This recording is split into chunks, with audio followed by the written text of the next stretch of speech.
We sat down for about an hour and I knew I had the job. We hadn't even talked about the job. We just talked about life, right? Yeah. And we hit it off. And he knew I could execute for him. And one of my favorite things I ever did, and I look back and I know it hit a home run with him when we were talking about it. He said, well, this is going really well. What do you want to do at InvestNet, right? And I said, wrong question. I go, what do you need me to do? I go, I can do a lot of things. I can do research. I can do financial stuff. I can do market. Yeah, I've had all these careers. What do you need me to do? He's like, all right, good question. I'll think about that, right? So I literally got an offer pretty shortly after that, and there was no job description. It was we just need you here. We know you're going to be awesome here. We don't know what the role is. So come on over, learn everything you can about our company and what we do, and we'll figure it out. Like, how does that ever happen? Welcome to Tom Profit Take. This is Take 16 with Mike McGowan. He co-founded Two Great Lengths, a nonprofit that assists less fortunate, undeserved, and disadvantaged individuals at any stage of their life to meet their maximum potential. He's also a film producer and was executive producer on the short film called Sixes and Sevens that I had the great pleasure of working on this year. Last year, technically, 2021. What struck me, it's hard to get used to that. What struck me while working with you was the compassion you had for the entire crew. You treated them all as family. You were more worried about them at times than they were worried about themselves. But you also knew when to let the creative process take its course. You didn't get in the way of any of the creative directors or get in their heads. You were careful about how you cultivated a creative environment that could succeed. Before I ask the official first question that you have me asking, is there anything you'd like to change about that intro? No, good intro. I think most of that is because I was new at this, right? This is my third project coming up, so new to the world, but always kind of been intrigued by film and always used it in my daily life to my benefit. We'll probably get into that. But no, all I could do is make sure everybody's taken care of. The crew was taken care of. The cast was taken care of. A couple people gave me some insight. So yeah, you picked up on my intent for those 3 days. So I appreciate that. You did great because the last thing you want is somebody who's just trying to get their I think their stamp or whatever on something, and it's like it. A lot of times it's a very intimate process. Like if I'm not having a good day, I won't even write or anything. Like I'll take a break because even though I'm the creator of something, if my mental state of mind isn't there, it can screw things up. I think it comes with age and maturity, right? Yeah. If I was 24, I probably wouldn't have been doing all that, right? Yeah. But 51, can you believe that? Look how good I look at 51. Can we just take that in? Is this my better side? That'll be a great segue to the first question. All right, lay it on me, brother. Why are you so awesome? That was the question. That was my question for you to give me. Yeah, no, great question. Wait, keep this close to your mouth. Oh yeah, there you go. Like fist away from your mouth. Okay, there you go. Like a fist away from. Okay, yeah. That got awkward, right? Okay. So how am I so awesome? Years of practice. Yeah. I think I like to make people smile everywhere I go. So it definitely wasn't my parents. Like you look back and you say, "Oh, I got that from my dad or my mom." No way. Like I created whatever this that you are getting to know more and more is. I don't know what it is, but it is awesome. Let's be clear. Yeah. I mean, agreed. Was it self-invention? Well, and you and I hit it off on set. Yeah. We cracked up. I think maybe tear-induced crack up, right? Oh yeah. Literally that laughter when you can't control it and you're like on the floor and you just can't stop it. That doesn't happen often. No. Now that's like maybe once a year that happens. So we had that. And then I also, I'll say this, about 2 years ago, right before COVID, I had an experience that, I'm a cynic by nature on things like religion, whatever, to each his own, right? But I need to feel it, touch it, to believe it, right? Yeah. And I went to a spiritual advisor and a tantra massage chakra teacher, right? Just because I like to experience life. I do everything. I just like adventure. And they unlocked something in me that I could feel energy of other people. Not to get weird, because I know it's still weird for me to say it, but you have a great energy. You know this, right? You're around certain people, you can feel it. Yeah. And it's infectious. A positive energy is infectious. So I could sense that about you. I can sense that yesterday I was at a bar, Westchester, where we had our premiere of Memories. And woman, two seats down, sat next to me. I felt her energy when she walked in. 3 hours later, we were like best friends. I mean, it's just that's surreal, right? That happens to me at least once a week, if not multiple times a week. I've exchanged numbers with a guy from the Department of Justice about a week ago. He just retired. He had the whole story why he got out of it because it was too political. Mm-hmm. And then the couple right down, I gave him my business card because their son-in-law just got laid off from the movie industry and moved back home from LA. He's an audio, does voiceovers, right? So I said, all right, well, I'm getting in that industry. Give me a call. So like, to me, I enjoy talking to people. And I think that just brings out so much more fun and just adventure. So, but yeah, I self-invented my awesome, and I wish I could teach it to others. Because quite honestly, if there was 300 million of me, it would be a better country. I'm just saying. Yeah. I mean, right? Yeah. You don't have to just patronize me. You can like disagree with me. I know you're intimidating, Nara, because you look up to me. I can tell it already. You think I'm awesome. You know I'm awesome. You're like, how did he get so awesome? Which is why it was the first question, even though I wrote it. But you can disagree with me. Okay. This is a test. For this podcast, I want you to find something to disagree with me about. Okay? Okay. Because otherwise you're just sugarcoating me. And that's no good. We'll find I don't grow that way. Make me grow. We'll see if we'll disagree on what makes a great film. We'll see. Oh, we'll get to that. Well, we could disagree. Well, yeah. If we disagree, no, I'll get into that later. Okay, yeah. But yeah, there's something about when there's something I think true where you can sense something about something. Yeah, I don't know what it is, and it's beyond it's beyond explanation. Yep. You know. I mean, I dabbled in a lot of different kind of ways of thinking, like different religions and different what's it called? Like, I mean, like I delved into like studying years ago what different effects like drugs have on people. Yeah. Especially things that are hallucinogenic and where they kind of like take you to like a higher state of mind. Mm-hmm. And then also the reason why I don't drink is like it brings you to like a lower state of mind. It activates like kind of lower primal things like parts of your nature. Thank God for that to women. For me, just to be honest, because if it weren't for alcohol, no,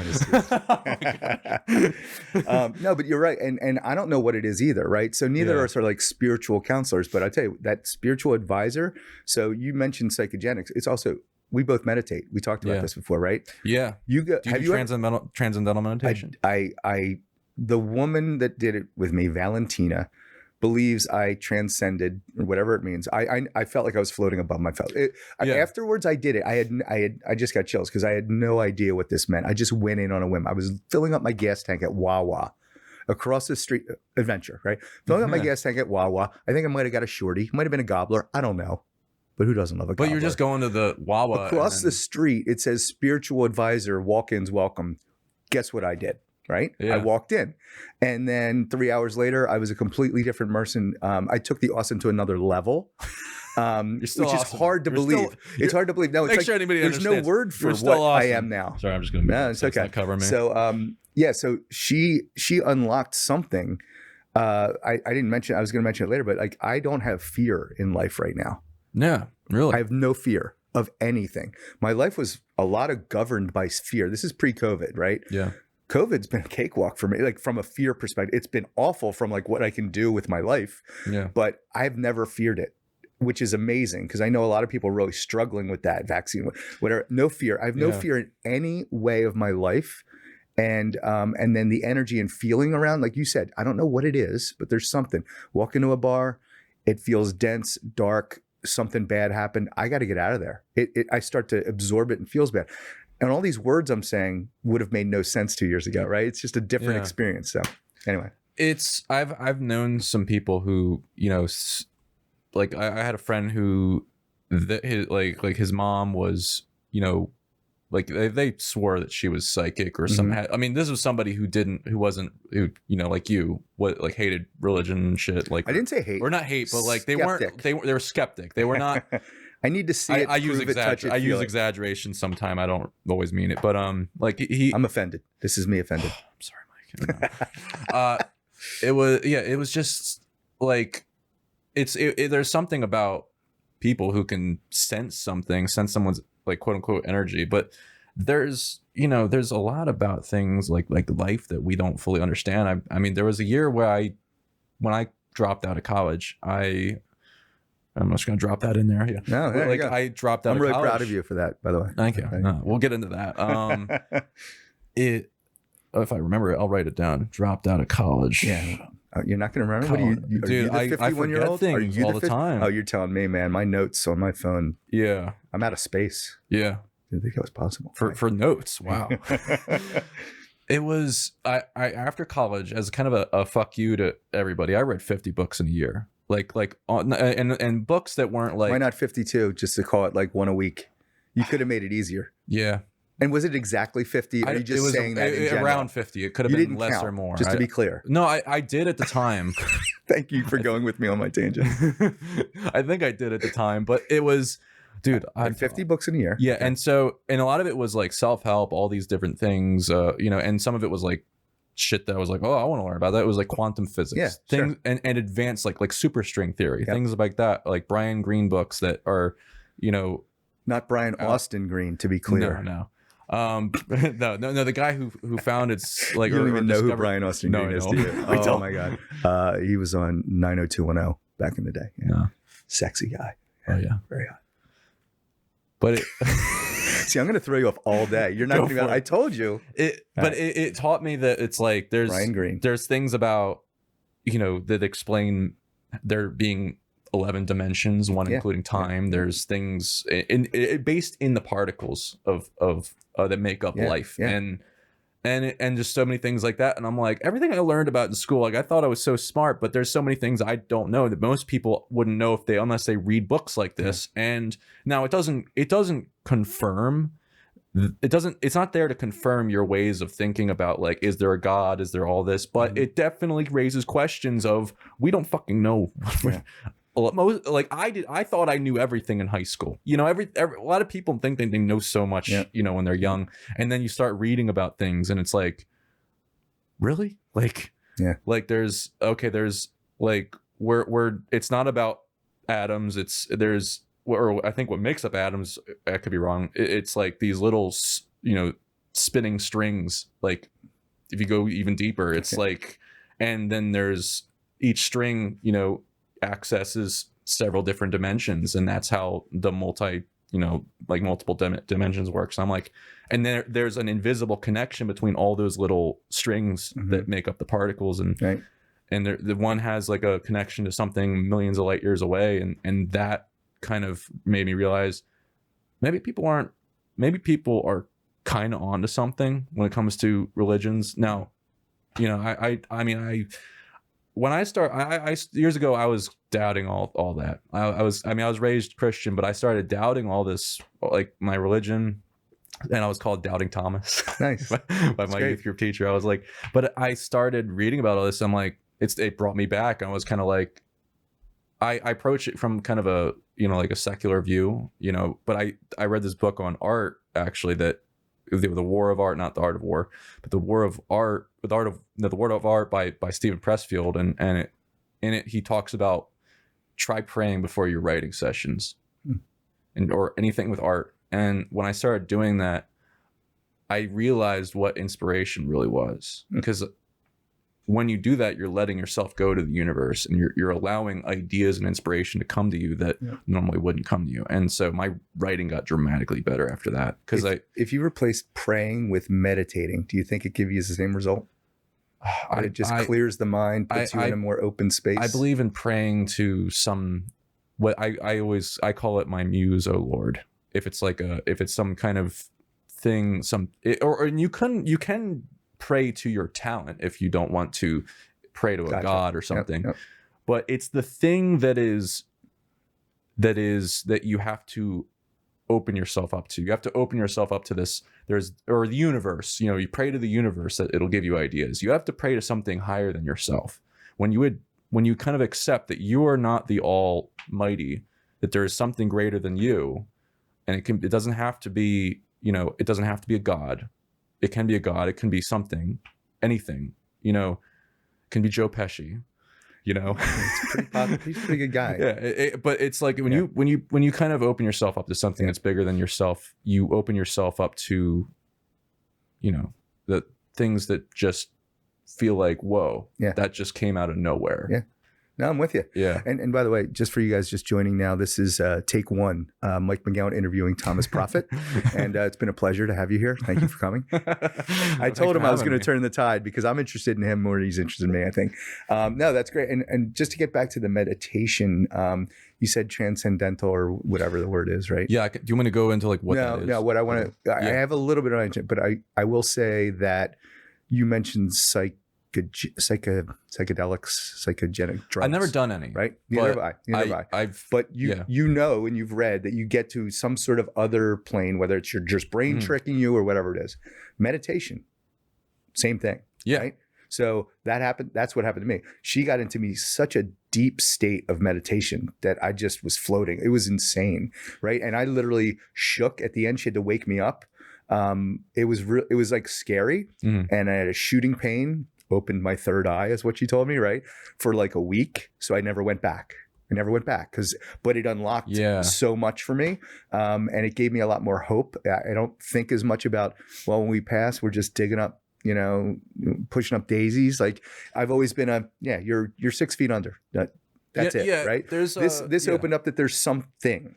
I don't know what it is. But no, meditation. And then they say like marathon runners, right? They're so oxygen deprived that they go into these weird states. So I've done a little research because I mean, you can get there different ways. But yeah, how did we get on that meditation thing? I don't know. I forget. Listeners, if you could put in the bottom the chat how we got there, that would be really helpful. Let me just make sure you're in focus at some. Well, I usually just look out of focus because that's just my look. Yeah. Just wanted to make I'm going to move my Burger King mug. Can I just talk about Burger King for a second? Go for it. All right. So lovely beverage. I'm going to put it over here. So because I didn't want it to hide my COVID gut. I want that to be prominent. When I go for a massage, they ask if I'm having single baby or twins right now. It's really comforting. Is it twins. I've been going with twins, one of each. Yeah. Okay. Nice. So I'm pulling into Burger King. I haven't been to Burger King since COVID, right? The one by me closed. So it took away I'm not driving 17 minutes to get the burger. I'm going through and I want the double cheeseburger. All right. Now, are you familiar with Burger King's burgers? Yeah. Kind of. Okay. Double cheeseburger and a Whopper. How are they different? One has mayonnaise and yeah, okay. I'm going to educate you. It's an education. They're smaller, right? The Whopper's much bigger bun. The hamburgers are a lot smaller in the bun, right? But they're different meat.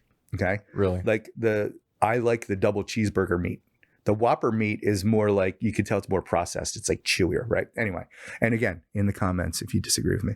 So I ordered a double cheeseburger with a soda and fries. Okay. Yeah. The guy he's like, well, do you just want the double Whopper meal? And in my mind, I was like, no, I want the double cheeseburger because I know it's a different meat. But this is where I'm getting. As a study of human behavior, I don't know why. I just accepted him pushing me to the double Whopper. The double Whopper meal was $11.14. Okay. For a large fry, large drink, and the double $11. So more expensive, right? It's really expensive. Yeah. A double cheeseburger is like $2. It's not a money thing. It's just about, I let myself get talked into something else. And it got me thinking on the drive here, like that happens all the time to a lot of people. And I just found it interesting. Now, the second part I'm going to be angry about is they changed their fries. Really? They changed their fries. I loved Burger King's fries over McDonald's fries. I know that's blasphemy. Really? Wendy's is trying to do something new. Right? With this, it's always hot. I like their fries. They're more like Wendy's fries now. They're the thicker. And I was disappointed. And then they were glorious. And there you go. That's our God. And this has been brought to you by Burger King, the burger of champions or whatever their thing is. I'm sorry. All right. Now I'm done. Burger King. Why do you change it? All right. Go ahead. We'll cut that out. No, we'll keep that if you want. Well, no, we can get some sponsorship, I think. Burger King. Yeah. The guy with the hat. Yeah. Oh, yeah. Yeah. Love that guy. Yeah. That was great. That's probably a clip for YouTube or an Instagram. Yeah. There you go. A little 60-second. There you go. I can find it. I'm here to get you sponsorships. I appreciate that. Thank you. Sponsor me. Let's see. I wanted to ask this question. Like this will get into like the film. Oh, we're gonna talk about film today. Okay. Cool. Yeah. How did we meet? Yeah. So I did. All right. So some of your questions that you're going to get into later, I'm going to just cover now, right? Because I know what I know what you're going to ask. You know why? I'm psychic and I'm awesome, right? No, All I'm right. not psychic, but I'm awesome. But I also sent you some. You did. No, to be clear, you gave me like 5 or 6 questions. But I'll be surprised if you asked me a question that I didn't. Well, then again, you did listen to some of the podcast. I don't know how much. I watched a bunch of yours because I respect you. Oh, thank you. I shouldn't, but I do. I don't know why I do. I'm just a super fan. I'm just sitting here. I've had goosebumps the whole time.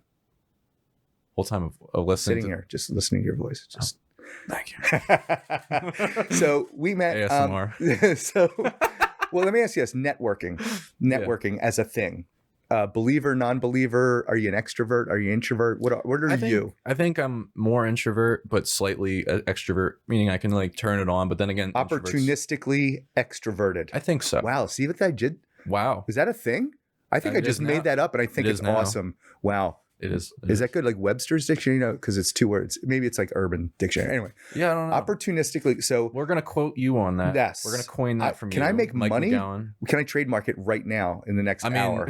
get NFT. I mean, Pat Riley did 3-peat and made a bunch of money. No, don't get me on NFT. Anyway. So, what's his name from the 6s and 7 shoot? He's Corey. Yeah, Corey NFT whore. Yeah, no. Hey, Corey, I hope you're watching this because that NFT thing, it's just not. He wanted to have a poolside podcast. So yes, I was like, I didn't know he meant like in the pool. He has nice abs. What can I say? He wants to show them off. Oh my God! All right, where was I? So Bring me back. How did we meet? Oh, networking. Okay. So, do you network when you're out and about? Like, how do you network? I don't network unless I sense something about somebody like you talked about. Like if I hit it off talking about with somebody, if I have a reason to say, hey, I enjoyed talking with you. You know, do you want what's your we networked. You know, this is actually a small tangent, but I was in Boston with my dad. It was when I was back in high school, or just around college age or whatever, like we're starting college or right after, I forget. It's really not important, so get over it. But yeah, again, I'm over it now. Basically, there was this guy changing the vending machine or the coffee machine, and I wanted to get some coffee, but he was changing, and we just started talking out of nowhere and started talking about shows and movies. It was one of those things, kind of like you and me, just talking about all sorts of stuff. Now I got his information, but I never really messaged him ever. Yeah. And I found his card recently, and I was like, it'd be weird if I like reach out to him, but I never have. But I'm like, that's a perfect example of a mistake made, right? Possibly opportunity. You don't know what it is. Is he a vending machine guy, or does he own all the vending machines, or are his parents the Hershey Food Company? You don't know, right? Yeah, I don't know. So if I knew this when I was younger, how powerful networking is. I've had more opportunity just because I'm talking to people around me. I tend to go to bars a lot because I like conversation, and you can't really go. I mean, where are you going to go? Just have conversation. You can't even do Starbucks anymore. Yeah. So, but really? networking. Are you out in? What's You're that? Out in, right? Yeah, you can go in. You can go in. Masked or not masked, depends on the place. By the way, that was a great day when that reopened. Oh, right by Start, because I work all day and I like to go to Starbucks to break up the monotony, bring my laptop, do my calls there. And when they opened, that was a big deal. When they opened the chairs up outside, right? Like they wouldn't let you sit at the chairs outside for a while. I was just like, oh my God, this is so backwards. Anyway. All right, enough about Starbucks. So I network a lot, and it's changed my life dramatically from a financial standpoint, a rewarding standpoint. That the first thing I tell kids, or when I hire younger people, it's networking, right? Always network. If somebody says let's get a drink sometime, we'll talk about business. Do it, right? Like your opportunity. Yeah, you exchange information. You didn't really know why. It felt weird. You said it feels weird for a lot of people, right? So I do it all the time. I carry my nonprofit business card, my professional business card. I just didn't know what to reach out about. That was the thing. Just say, hey, you crossed my mind. I came across your card. How you doing, man? Yeah. You don't know where it's going to go. You don't know where it's going to go. I have a guy that helped me out at a New York City Marriott. He told me where to go. Like he gave me his card. Like I do it all the time. I might just reach out and be like, hey, remind him, jog his memory of how we met. I just happened to find your card. Yeah. I lost it on my desk, which is the truth. Yeah. And then just say, I do films. Like, here's my website. Yeah. Hey, man. Yeah. Hope you're doing well. Doing well. Hope COVID, you're getting through it. Yeah. And hey, he might be the most interesting podcast you ever do. Yeah. You don't know, right? Yeah. So like I like to open it up to that. That's to me, that's the one thing for you kids out there. Where am I supposed to look there? You kids out there. Is that good? Yeah. Yeah. Did, yeah. Was that? Did that See feel yourself. powerful? Yeah. Yeah. So you kids out there, you can edit my chins, right? I'll like, Just the third one. I'll keep two. select your skin tone, Oh, and then I'll like the video games I'll I started- smooth them into. Oh my god, I just got a PS5. Oh my god, I'm all about Yeah. the skin tone. Anyway, that was so weird. No, so networking is big. We did that. Look at us now. You definitely could do better, in my opinion. Yeah. Because tell the audience what I told you when we first met, talking for maybe an hour and a half. I forget. What did you tell me? No, it was see audience, he didn't even get it. You told me about a project you're working on, what you do. Oh yeah. Right, and what did this guy say over here? I think, or you said it was interesting or something. I forget. See, it went over his head. Like, so I said, like, look, if you ever want like an investor or somebody to help produce it, like, I think it's an interesting enough an idea that here's my card. Well, I here's plan my to send you. Yeah. We exchanged our information, right? And I basically, what I was telling you is, I like you. Yeah. I like you, and I'm an investor in you. I invest in people, right? Well, thank you. And I invest in good people. But what did you do with that? I forget. Little to nothing. Little to nothing, right? Because you just took it as just a conversation, right? But all the time you'll get signals of people that want to help you, that believe in you. And if you can pick up those signals, right? Yeah. People, I've had multiple mentors. It's why I do life coaching now, because I think to have an outside influence just trying to take an interest in you, play back to you. I'm not going to shoot. Like if we do some project, I'm going to tell you what sucks, what's good. Did I seriously because I don't even I must have. I said it again at the event. At the movie event. Yeah, no, I remember that. Okay, you remember that? Okay, yeah, so, I didn't remember. Yeah, same. I didn't remember it the first probably, time. Yeah, well, it was late. It was probably like midnight, right? We were giggling. But well, I remember it at the event. Yeah. Okay, no, so I was repeating. I am planning to send you. And by the way, that was me repeating what I had said to you because I was disappointed. Oh, I'm sorry. No, don't be sorry. Just be Thomas. Prophet. Okay. 2 F's, 2 T's. Very cool. Right? That's 2 F's, 2 T's, right? That's what I liked about when I met. Well, cool I don't. Name. Here's the thing. Probably the. But wait, how many times? The reason why. If the reason why. This is justification. I'm going to justify. I didn't want you to think that that's all I cared about you for. I cared about your friendship. I value you for your friendship, not just. Nice try. No. You just blew it. Now I'm pulling all funding. No, but sincerely, I mean that, and a lot of people struggle. So I struggle. I've had this nonprofit for a couple of years now. The biggest struggle is not raising money, not getting the resources people. It's people saying yes. People don't. I think I've learned that people don't want to say they need help. Not that they need help, but a life coach. Why would everybody says to me, "Oh, I would love a life coach." Well, here's my card. Never follow up. Blows my mind, right? There's something inherent about humans that don't want to take that help. Yeah. Right? Nobody wants to feel like a charity case, which is I'm a nonprofit, not a charity. I mean, I'll reach out to people when I need help. Like I recently, there's this sketch that's been beating the crap out of me.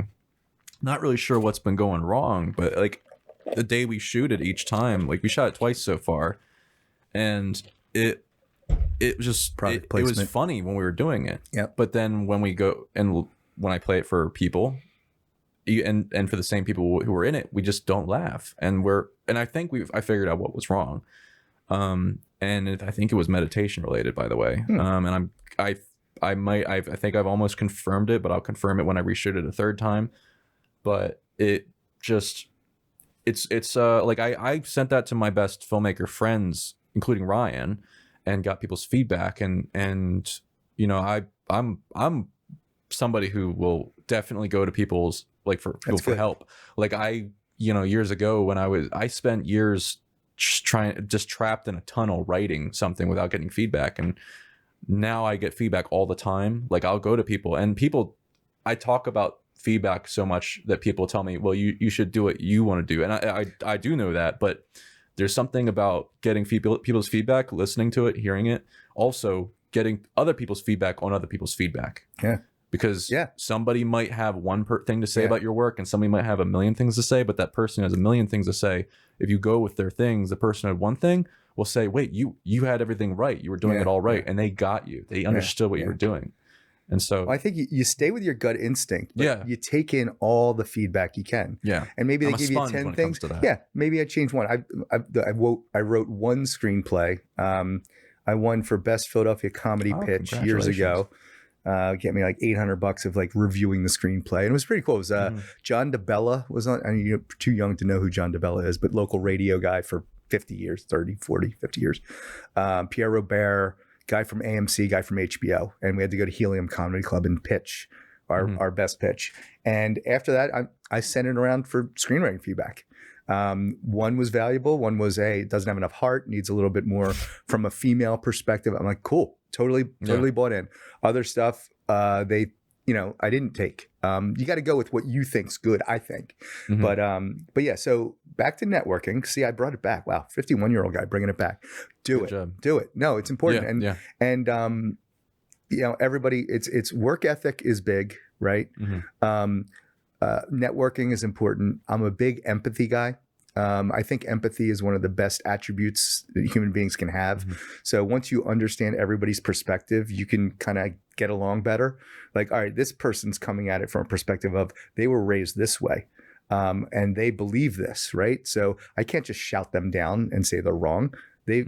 So I think those are my big three. I'm crossing off some of your questions in advance because I'm that good. Work ethic, empathy is a big thing, and then networking, and that. So to me, that means I have an idea. So I just did this recently. LinkedIn. Are you on LinkedIn? No. So he's not even on the main networking thing that like the universe uses. And he wonders why he has 51 views on these things. See what I did there? You see what I did there? Yeah. I was horrible, right? Yeah. People watching were just like, what a dick. Anyway, no, but yeah, that's good. It's good that you don't care. Yeah. So LinkedIn got me the job that I'm currently in, 9 years. Thank you. A company called InvestNet reached out on LinkedIn to the president of the company. And I said, hey, Bill, I've heard a lot about you. I kind of met you at a conference or two, financial services industry. And people that know you and know me think we'd hit it off. And I'm ready to join the big boys. I'd love to get you lunch sometime. He got back to me in like 2 hours. He was president of a pretty successful company. And he's like, how's next week? Come up to the New York office. I'm like, okay. I went to the New York office. We sat down for about an hour and I knew I had the job. We hadn't even talked about the job. We just talked about life, right? Yeah. And we hit it off. And he knew I could execute for him. And one of my favorite things I ever did, and I look back and I know it hit a home run with him when we were talking about it. He said, well, this is going really well. What do you want to do at InvestNet, right? And I said, wrong question. I go, what do you need me to do? I go, I can do a lot of things. I can do research. I can do financial stuff. I can do market. I've had all these careers. What do you need me to do? He's like, all right, good question. I'll think about that, right? So I literally got an offer pretty shortly after that, and there was no job description. It was we just need you here. We know you're going to be awesome here. We don't know what the role is. So come on over, learn everything you can about our company and what we do, and we'll figure it out. Like, how does that ever happen? Right? That's awesome. How does that ever happen? It doesn't, right? So networking.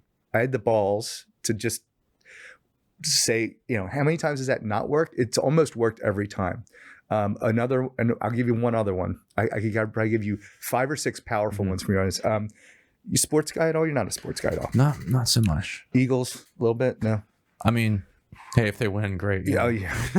Well, I was raised hardcore sports, and thank God we won our championships because now I can enjoy my Sundays. I can enjoy not having to watch every Phillies game, but I was raised into it. I think you get raised into a sports household. I wasn't really raised in it. So. I mean, it's a thing, right? So Michael Barkan is a famous, $5 million. I hope you're watching this, Michael. $5 million a year sportscaster. He does the Eagles post-game live. He's on WIP. Like he's the icon of sports media right now today. So I went to their events a couple times because I was in the sports world. So like you meet like Brian Dawkins, you meet like Don McNabb, like you meet people that are on the team, right? At his events. They're generally giving money to people that had catastrophic issues, house burned down, kids displaced, mom and dad died, nowhere to live, like that type of stuff. So you leave and you're in tears the whole time. It sucks a lot out of you. It's what got me to do a nonprofit, but not be catastrophic, to be lighter, because I can't handle that heaviness on a daily basis. I don't know how these nonprofits and charity do it when it's catastrophic and all day long, right? Yeah. So anyway, I saw on his website, he said, hey, having this stand-up comedy event to raise money for blah, blah, blah.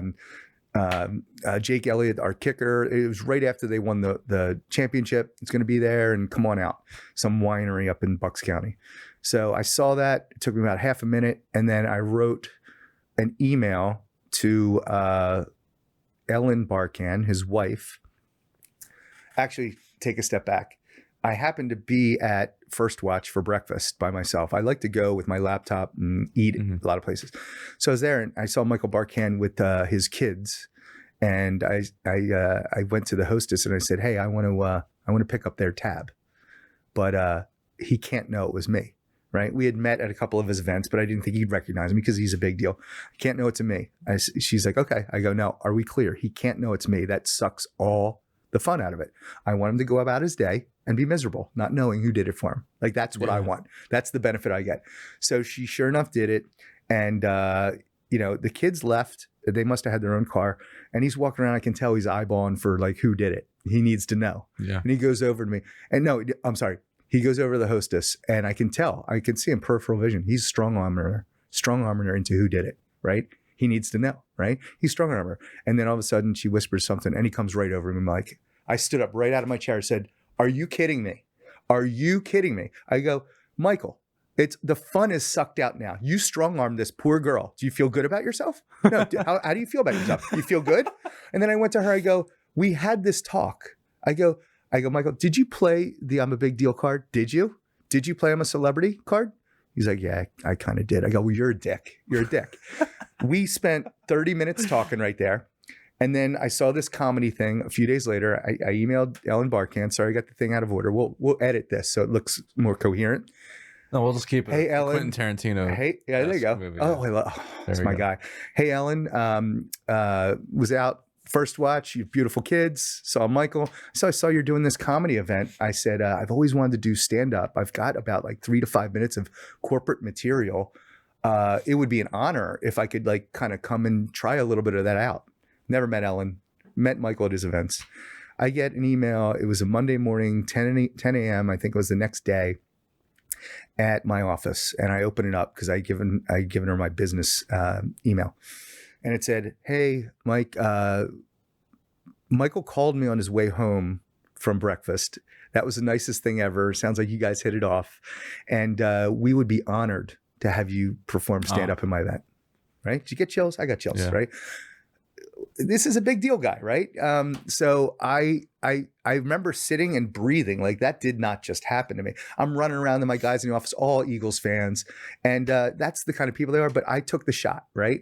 And I do that all the time. I've probably got 2 other just as impactful ones. Now, the whole story about what happened that night is a whole different podcast. We'll get into that later. But go out of your skin sometimes. Try to be more than an opportunistic extrovert. Yeah. And good things just happen. It's not all out just for opportunity. There's a lot of times where I do things and I realize like over the years, I've gotten better at doing things that are beyond, that are just, it's to make me feel good, to know that I did this for somebody else. Isn't that the greatest? This is why the nonprofit. No, like literally, but to point, I don't want the credit for it. That ruins it. That ruins it in a way. It really does. The nonprofit's tough because you get the credit whether you like it or not. But I'm always, paying for the guy in the toll behind me, right? When you're going through the tolls, picking up the Starbucks for whoever's Westchester, you were there for our event, and I found this great new coffee shop, Griffin, on High Street. I don't know. I think it's High Street, Gay Street, Gay High. Anyway, there's a joke in there somewhere. I remember I went to college there. But Griffin, it was this great little quaint coffee shop where the people were so nice. And literally, I just announced as I was ordering my coffee that I just became a regular. I said, whether you guys like it or not, I just became a regular. And I'd been there like 2.5 minutes. It was great vibe, great energy. Like we talked about, threw $20 in the tip jar. They didn't see it. I waited for them to go away. They had the little tip jar right in the front. I tucked it in. They didn't see it. If they saw it, if like they turned around, I would have been bothered. I would have been like, "No, give me it back." Right. But there's something that makes you feel good, right? When you do things like that. Yeah, love it. Love it. Why is it that I feel like I've seen you somewhere in public and you doing something like this? I do it every day. I do it every day. I swear I met years ago I saw somebody do something like that and he looked just like you. I'm like, was that Mike? Could be a bald awesomeness thing. I don't know. Yeah, I don't know. It might be. There's a lot of us. We're actually clones. I went drones. All birds are dead. It's just drones from the government. No, but I do it every day. And I actually, if I can feel a sadness about somebody, I'll compliment them. And like, I really like your eyes, and just walk away. Right? Why did he say that? Is he trying to pick me up? No, I walked away. I said it because I meant it. Like, I don't know when that started driving my daily thing, but like, if I go a day, we talked about a day where you're not productive, right? Yeah. You're not a drinker. I am, unfortunately. I'm not productive some days if I go out and I have a few, right? Mm-hmm. I don't feel productive in life if I'm not going out, making people smile every day, complimenting them, and just making it a little bit better world. Because right now it's a miserable world. Yeah, it is. And it's really affected me in a negative way. Like, I walk outside and I can feel the negative energy. Like, it's just bad. So I'm just trying to, like, one in a day do it. And it makes me feel good. So, I mean, hopefully this is probably the first time I've ever spoken about any of this.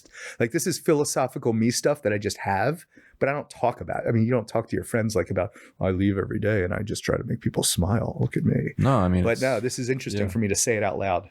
Yeah, you don't ever talk about this with them? No. Who would care? I know. I mean, I know what you mean when people my friends know. When my friends are out with me, they're like, "Whoa!" My old boss, Tom Sullivan. Hey, Tom, hope you're watching. That'll be your 52nd viewer, hopefully, that I bring to your podcast.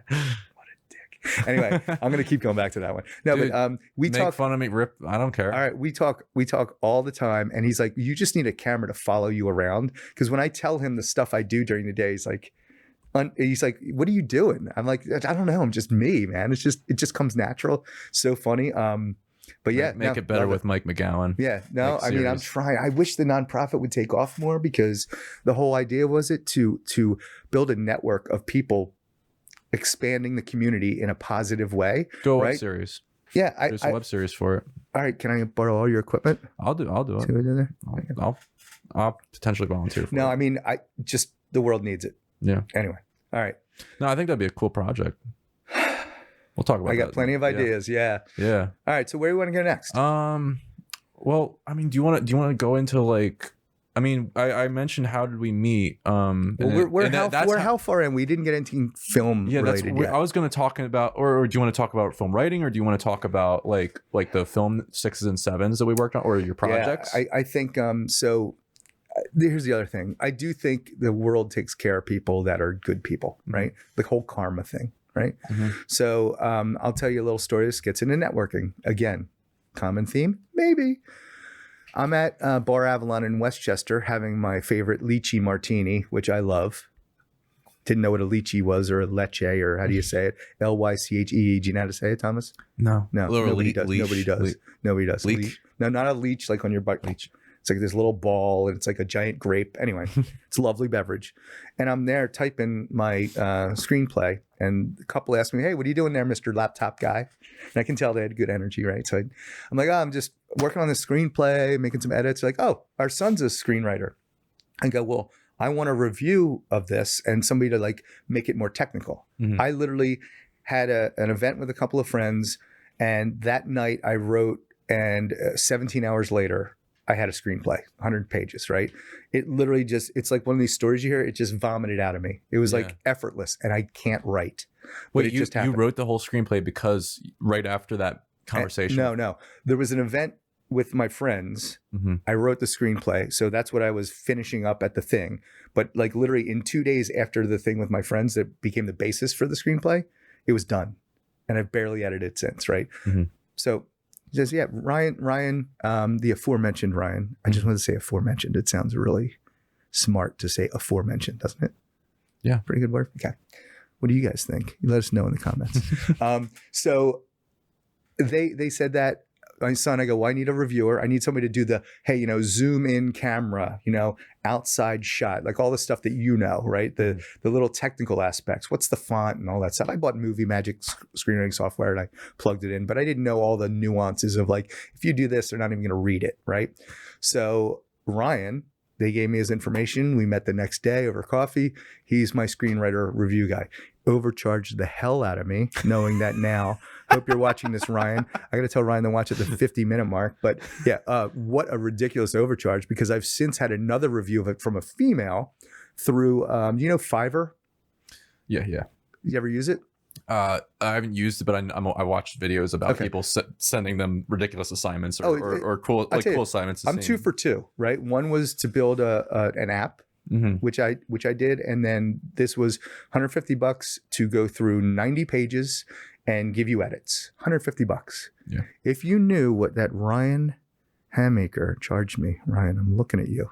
You got one over on me, brother. Nicely done. Nicely done. You preyed on the old man. But no, so we met. He did that. And he did a great job. And then he said, hey, I've got this project I'm working on called Memories. It's a 2.5-minute short. Could use some support for that, meaning producer support, meaning funding, right?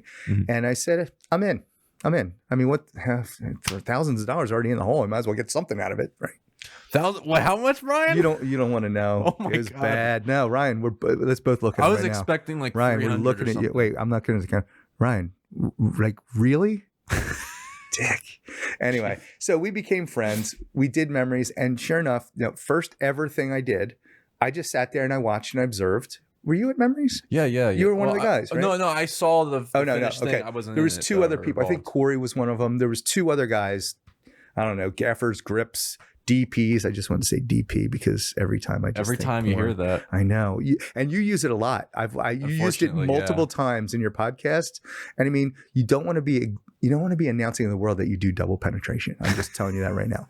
Like, keep that to yourself. It's not as widely accepted as you think. The double penetration is a niche industry. You should keep it to yourself. There's no acronym for cinematographer.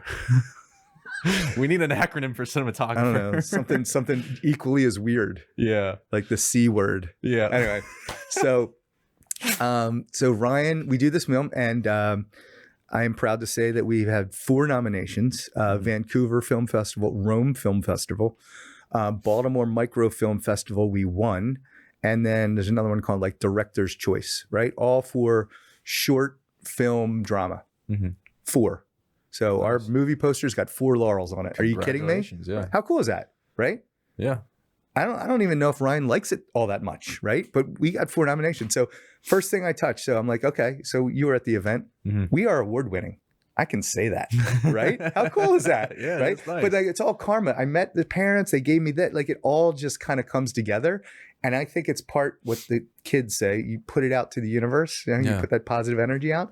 I can't believe I'm saying that as like a cynic and a guy that would have mocked the person saying what I'm saying. Yeah, no. Now it's acceptable though to talk like this. I mean, I'm that way too. Like, I was a cynic, I was like a skeptic about a lot of things, and I still am. But like, there's something to that. Yeah. It really is. And the more I kind of go down that route and try to do good for others and not expect anything in return, that's when things get better. Nice. Well, by the way, so that's my first official film industry. But before that, I'll talk about one other job. Again, LinkedIn. Get on LinkedIn. All right. Do it. Just come on. I'll work on it. Come on. I'm not even on IMDb. I put you on there, I think. Oh yeah. Anyway, so LinkedIn, I was done in the financial services industry. This is before that job I just mentioned, where I reached out. I thought sports marketing. I was like, okay, I've made enough money. Let me parlay that into what I really want to do. And I loved sports and I love marketing advertising. So I'm like, okay, I saw something. The Sixers were hiring for sports marketing position, head of corporate advertising, something like that. So I went on LinkedIn and I found the guy who would be my boss. And I found his last job was the Tampa Bay Lightning hockey team. And he took them from, it was an attendance thing, took them from like 27th to 2nd in attendance in like 2 years, doing marketing gimmicks all around the stadium. He's got a giant old fashioned organ that plays. There's a Tesla from the ceiling, lightning. Now, this was this guy, Mark Gullett was his name. Hi, Mark, if you're out there. I think he works for Uber now, but that's a whole different story. Anyway, as like a driver. Yeah. So I reached out to him and I said, I found out who he was. I Googled him. The way he got the job at the Tampa Bay Lightning is he did a video, black and white video of his son holding up like cards with words without saying anything. Just, my dad just got laid off, dropped the card. He'd love to work for the Lightning. Drop the card, right? It was this heartfelt, heart-wrenching thing over like a fireplace. What did I do? I got out the little, what was those little DVC cameras? It's like the little tape. I don't know if you remember this. This is like 2000 maybe. I don't know. Mm-hmm. But, like the old idea of a camcorder. I got my son to put on a Sixers jersey, Lou Williams, and I did the same thing for a minute. And I edited together on crappy software, and I got the interview within like a day, right? Mm-hmm. It was an homage to how he got the job. I said, hey, Mark, love what you've been doing for the Sixers. I think I could really add value. Here's something I put together I thought you might like. An homage to you. Sent it to him. Got an interview the next day. I'm sitting in the waiting room. I've got World Be Free, who's a famous basketball player, one of their coaches at the time, like talking to that guy. I'm like, how did this really happen? Because I went for it, right? Yeah. And I did this film. So that was my first ever film thing. But then the professional one was Ryan, and now 6s and 7s. See how it took me 8.5 minutes to get to 6s and 7s? It's impressive, right? Yeah. Can fill time like a motherfucker. Anyway, so dude, I only covered like no. We have 12 hours, right? Yeah. We have 12 hours. As long as you want, yeah. Oh yeah, right. You can't handle it. You can't hang with me. All right, we'll figure it out. Dude, right. I've done a 7-hour podcast. Just 7? See what I did there? Yeah. No, you'll never. That. I'm very competitive. That's another thing. Competitive. Are you a competitive person? Yeah. That I think bodes well, right? Yeah. Competitive people are just driven to win. That's me too. Hey, I'm full. So 6s and 7s. So we get memories. I get a taste of award-winning. Of course, whatever he pitched me, I'm going to accept at this point, right? I'm having fun and I'm learning something new. As you get old, your brain starts to deteriorate. You got to learn something new. For those of you older people out there, the 2 of the 50 that are watching this, that are over 40, right? What do you think? There's about 2? I don't know. 7? Eventually, I think it'll blow up. Yeah. No, this is the groundbreaker. Yeah. Huge numbers on this one. All right, so you're gonna take a spiral, Mike. Sponsored by Burger King. So love the fries. So 6s and 7s, right? By the way, I still have an argument on it. And again, I can't wait. I hope Ryan watches this. He doesn't have the patience to sit through an hour, so there's no shot he'll make it this far. He wants to do a 30-minute podcast and stop it at 30 minutes, even if it's going. From my experience, the best stuff happens between 2 and 4 hours. Okay. Is that where the delirium kicks in? You just start like... No, it's the deep work. Okay. It's like, that's with like writing and any kind of creative thing. It's like you go into overdrive. So when you're 7 minutes into this with me and you're already at that 2-hour mark, what it feels like, you realize that you're as awesome as me, right? Oh, thank you. We were in the deep mode in 7 minutes. Yeah, we're that good. How good are we? That good. Okay, just to be clear. Drink it in. Embrace it. I am. All right, so 6s and 7s. Remind me to get back to the name of that and what it means, because that's a controversial thing with me and Ryan, that he's not going to see this. And I haven't said this to him yet, but I have to. You're going to help me work through this. You're going to help me work through this. Yeah. Because he's a very interesting character. He's a great. Can I tell you what? So I showed him one of his pieces of feedback about my film, or my sketch that I'm trying to reshoot, was to shoot it like he said that it was too wide. It was going to be technical advice. I knew that right away. And because he felt like it was more of a drama or a horror film, and because it was too wide, it kind of distorted things. Yeah. I mean, I think I get where he's coming from. I actually almost I almost planned to reshoot it differently, the way he was talking about. But I mean, I talked with people who have seen it, and nobody ever pointed it out that it was too wide. You nailed it. And other people really liked that about it. This is going to be the best hour of the podcast. And we're going to do an hour on ripping on Ryan. Well, I'll send this clip to him. Jinx. I just laughed so hard I almost sharted. I just want to say that out loud. I've never said that to anybody, but I'm looking at you, camera. Like literally, I had to sphincter up a little bit. It almost, and it would have been a mess because I did have some drinks last night. It would have been a mess. But I mean, nothing. I'm grateful for his feedback. I think that of course we are. I think he's. I know feedback accepted and rejected. I'm gonna keep thinking about it. Like if somebody else says that, I'm gonna really think about it. But well, did you you thought about shooting it again though? Right? I am shooting it again, but I almost shot it. I was going to shoot it again with the way he was suggesting, just to see for your own curiosity. But I've does always it shot change things it that way. I've always shot things the focal length that he was talking about, and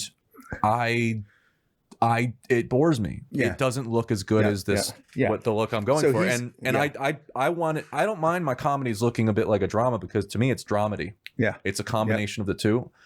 My favorite one was the cop with the badge. Just so I mean, no, that's gold. I mean, the actors were terrible.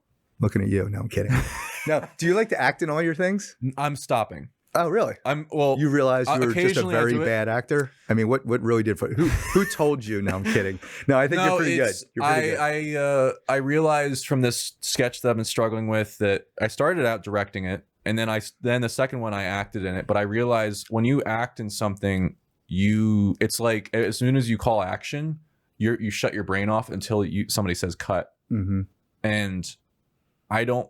Like I am totally accountable for the quality of my films, and it bugs the shit out of me if I have to leave it up to somebody else and find out what's going to happen later in the edit, because I have to edit it. I have to do everything when it comes to that stuff, and like I do cinematography for my own films too, and for the same reason of I know that I am totally responsible for it. It comes down to like this. My flavor philosophy of leadership is extreme ownership, from Jocko Willink, this retired Navy SEAL commander. But it's like, I do massive amounts of preparation on everything. I know every frame of my film before I shoot it. Mm-hmm. I know where I want to put my lights. I know what settings I'm going to probably put them at, and then I adjust it on the day. And but I'm realizing, like, from this sketch, I need to figure out my process and do it in a safe way. And the safest way is to make sure I'm seeing everything as a director, and seeing my actors and directing them and being there for them. And also, like I realized that this sketch, I think the biggest problem was my meditation routine was different from anything else I've ever done. I have a writing routine for writing, and I have a writing routine for shooting. My writing routine for shooting is I do transcendental meditation in the morning, I work out, and then I go to write. I go to shoot. But if I'm doing writing day, I have a second meditation later where I just allow myself to think, and it gives me most creative and effective ideas possible for the writing. But that I'm in my head more, and I'm not working as hard as I can. If I'm doing transcendental meditation in the morning and that's it, then I go to the shoot. I'm able to push myself like outside of my body in terms of how hard I can work. Okay. Yep. You know what I mean? Like I can, there are moments where, like, if it was the other way, for writing purposes, I'd be very in my head about what, I'm doing. And I'm like, I can't it's like, it feels like you're looking through fog. I gotcha. And you're looking inward, but for that, I'm able to look outward and see, okay, this is working, and be very subtle about the changes I'm making to the performances. And I didn't realize that until I changed my routine, and I found that out. And so it comes down to, I want to make sure that my first feature film is as good as it can possibly be. I want to watch every minute of that and feel good about as much as possible. Like, I want to feel good about the performances. I want to feel good about the cinematography. I want to feel good about everything, the sound, everything. And I want people to watch it and say that, this stacks up against films that are made for millions of dollars and is possibly better. Let me ask you this. So what kind of acclaim would be the best for you? Is it the technical aspect? So when Ryan does his movies, you nailed him exactly, right?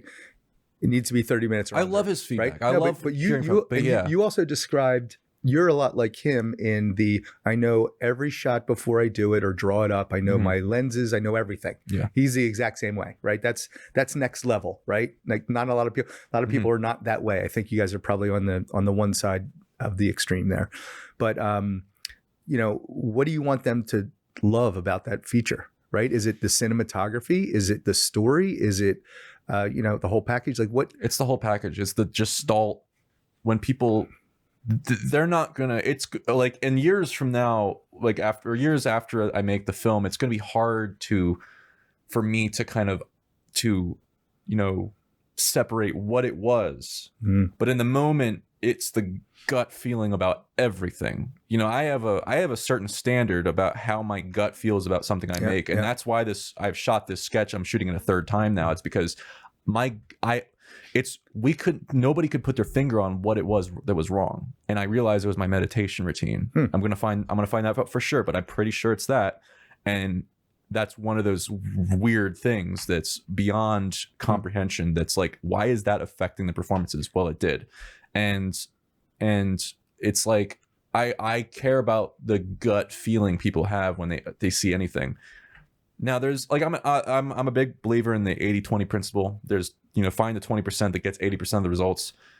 This is where I think Ryan, this is where I'm going to shit on Ryan. This will be awesome. This will be fun. It's like, we love you though. We love him though, right? Do you yeah, of course. Okay. Yeah, of course. We love you, Ryan. I gotta have him on the podcast. 30 minutes or under, and he has full creative control.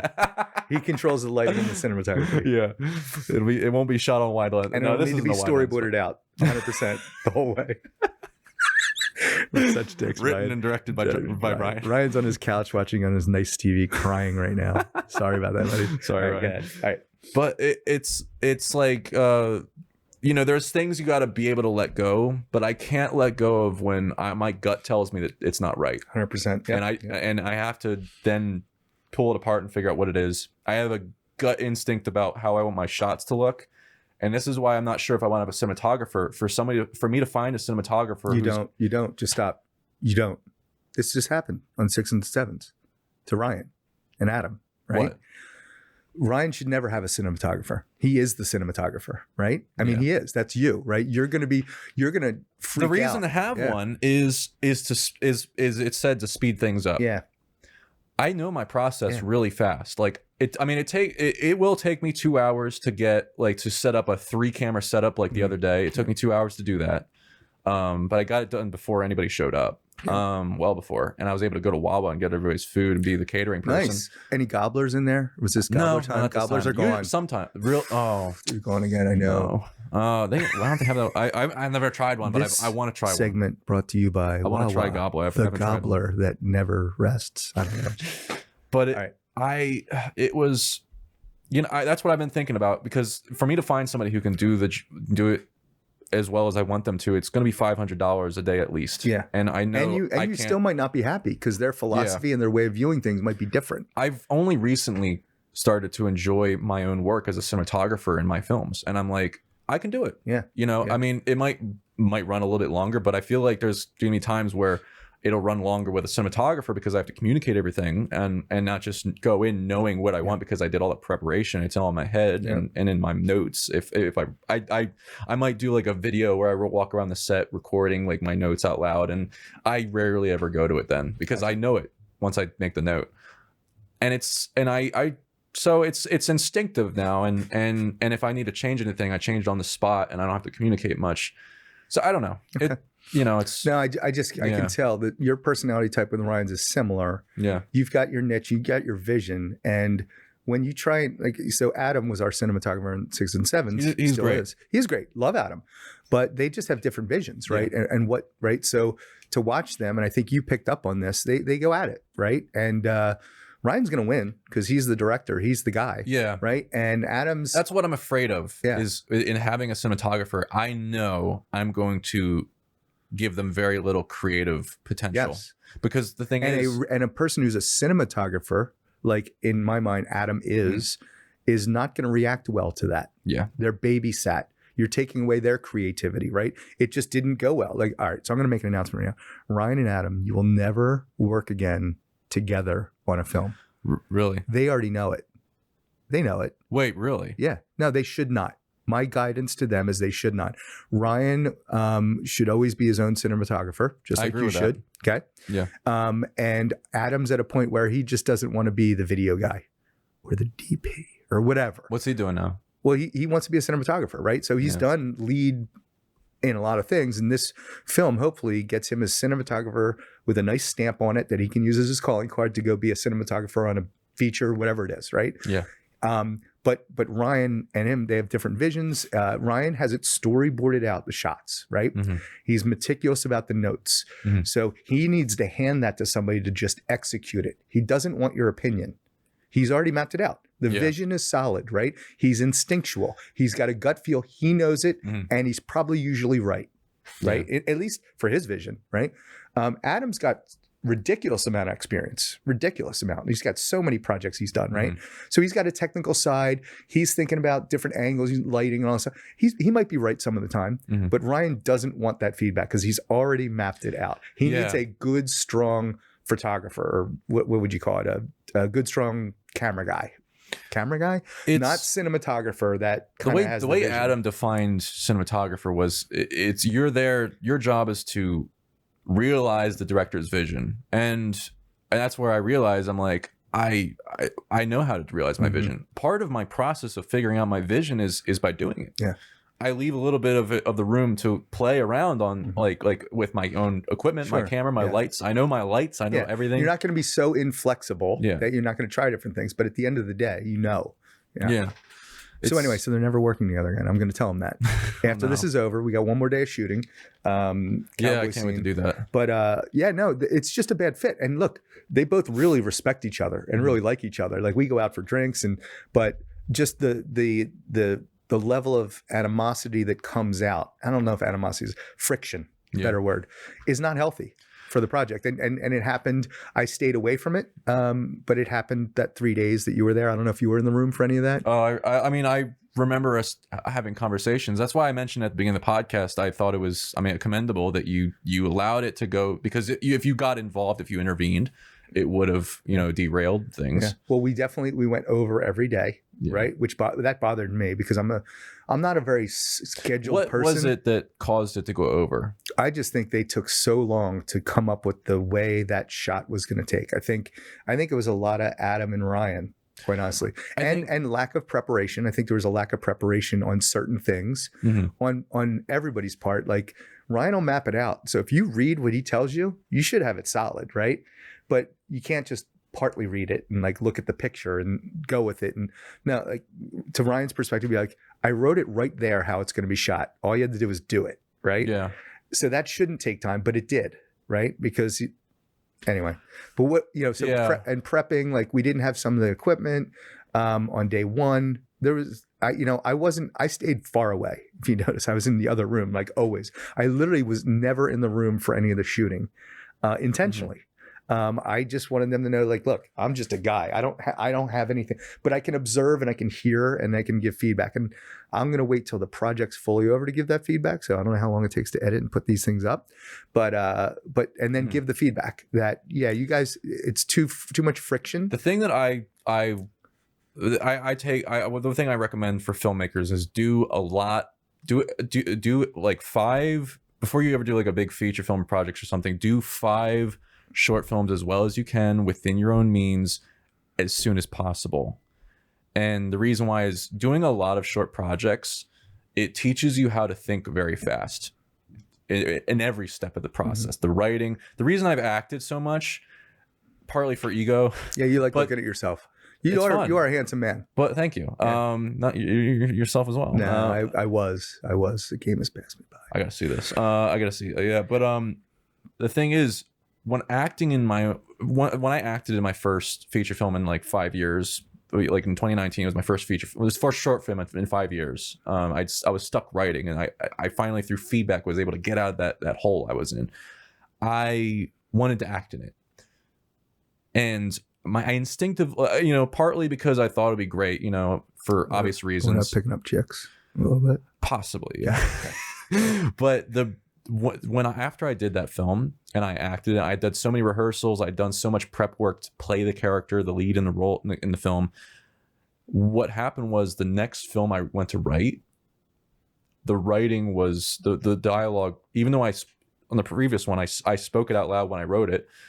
I then knew how to make it flow better, way better. Okay. It flowed way better than the one before that. And so there's something about putting together film, every step of the process, especially if you stay involved with every step of the process, including like editing, different parts of the process inform each other. And so I advise filmmakers, make as many films as you can that you consider great quality, instinctively, you know. And that's why I do sketches lately while I'm writing these big feature film projects I'm working on. I got 2 feature films I'm writing, is the one I told you about and the World War II one I'm doing. And that's gonna be interesting. I got to figure out how to put that together and find how to make it PA look like Normandy. But with doing good a Western PA kind of looks like that in some ways. Okay. Well, sorry, Western PA. Eastern PA it's quote. I have a quote that the Eastern PA that it reminded this reporter of Eastern PA. And so that was inspiration partly that I could pull it off. And so, but doing short projects, you learn how to do things faster and on a gut level and instinctually. And so, and I forget where I was going. Well, and it's also small enough that you can do the end to end too, right? Yeah. You were going, this is your advice. You do 5 short projects. I don't know what got us there, but this is what you're talking about. Trying to bring you back. I was trying to get into... For me to have to bring you back is bad. Yeah. You're worse than me. It was...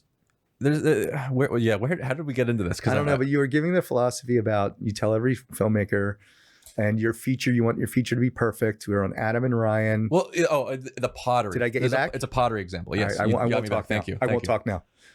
So there's a study where a professor had his it was like a sculpt, like a pottery class or something involving that, like what's the word for it? I forget, but he had half of his class focus on one pot, work on making this one pot as good as you can possibly make it all semester. Okay. And then you had the other half make as many pots as they could. Ryan's a one pot kind of guy.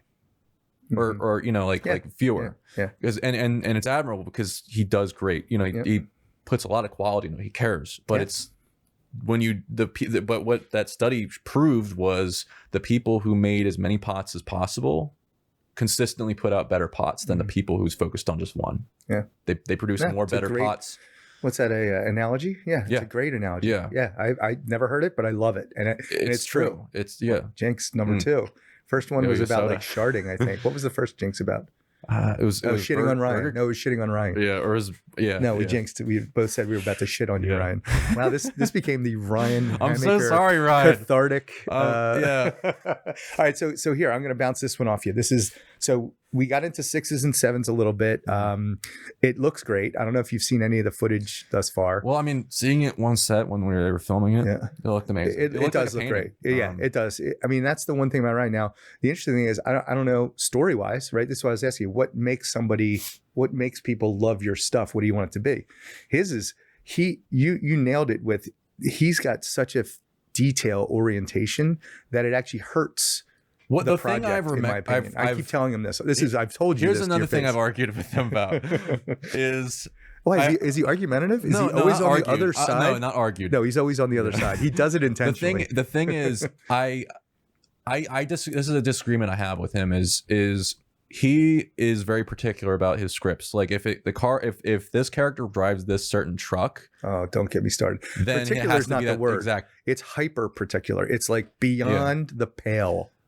The first film I made in 5 years, one of the rules I had was to write the script come up with the story and write the script was it has to be non-location dependent. Now, granted, it didn't work because eventually I did need a theater for one scene or like a few scenes.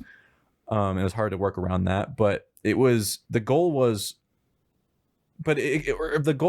originally come up with a script that could be done anywhere because it's not about the location. It's about the characters talking about what they're talking about. And they're using their dialogue and their words to create to create dramatic structures. You know, here's what, you know, here's some things that like Aaron Sorkin suggests in his masterclass on screenwriting. You want the character to have a relatable and strong intention. This is something that they want. And then there needs to be a formidable obstacle that will either destroy them or nearly, you know, bring them close to destroying them. And that creates the clothesline for the entire film. and you hang scenes on it. And the character uses tactics. So you have intention, obstacle, and tactics. That is a huge theme in the Aaron Sorkin films. And he could write about anything, about anywhere, and make it interesting. And if that's all he cares about in terms of making a great screenplay, he's on to something. And that's one thing I use. I call that a limitation. And I'll jump ahead with the question of what makes for a great film or script. For me, it's the proper limitations. It doesn't matter what car the character drives. It could, but it's not as important as getting the film made. All it matters is what makes for an entertaining film, and it's not the particulars. It's the abstract. It's the overall. It's the how do you use characters in conflict to make something interesting and make people want to watch? It's like watching a car accident. You drive by, it's a horrific thing, but you let me slow down so I can look at this. No, that's what people are doing right now on this podcast. Like, this is a shit show. I can't stop looking at it. Right? That's how I feel about it. I'd keep watching. I don't know what these fuckers are going to say next, but it's going to be all gold. But that is what gets people watching, and it's knowing how to structure it properly so that they don't stop watching it like sometimes they would a car accident. They only watch it for so long. But you're trying to get somebody to watch something longer than that and to feel moved and entertained, and you're trying to stir their souls. Yeah. And so you have to dig deep into your soul and find something that's true and honest and real, and it takes time. It takes time, but you don't have to hold. My thing is, you can make films for relatively low money. It's just you're going to need to use more time and discipline to pull it off. Yeah, so I think so back to shitting on Ryan, because that's the I'm so sorry, Ryan. No, I love it. I've said most of these things to him directly. I think just about everything I've said to him directly. He's going to hate me for the rest of his life. But I think that particularness, hyper particular, we had to have a steam engine train. Okay. Because the time period that he wanted, there's a scene with an old Western. One of the characters is a John Wayne type from the Western days. So we had to have movies that looked like they were filmed then, right? So it was done on film the day you were there, right? And it was a steam train. So we went to the Wilmington and Western. They were great, but that was 1/4 of our budget. Yeah. Would anybody have cared what kind of train it was? Would anybody have cared if we superimposed the steam in a certain way that it emoted that it's a steam engine? He has an issue with visual effects. It's particular. Well, we talked about his gun thing, right? The thing is, it's like meditation is something that I think that's part of the thing that makes me be able to look at something very loosely. Meditation enables you to observe your own thoughts. It enables you to observe your own pain and identify it as this is something that is happening, or that is going, that this idea is a thing that is passing through your brain. You don't have to react to it. People who have trouble, dealing with their emotions or their anger, if they use meditation, they can identify that thing when it's happening and choose to turn it off.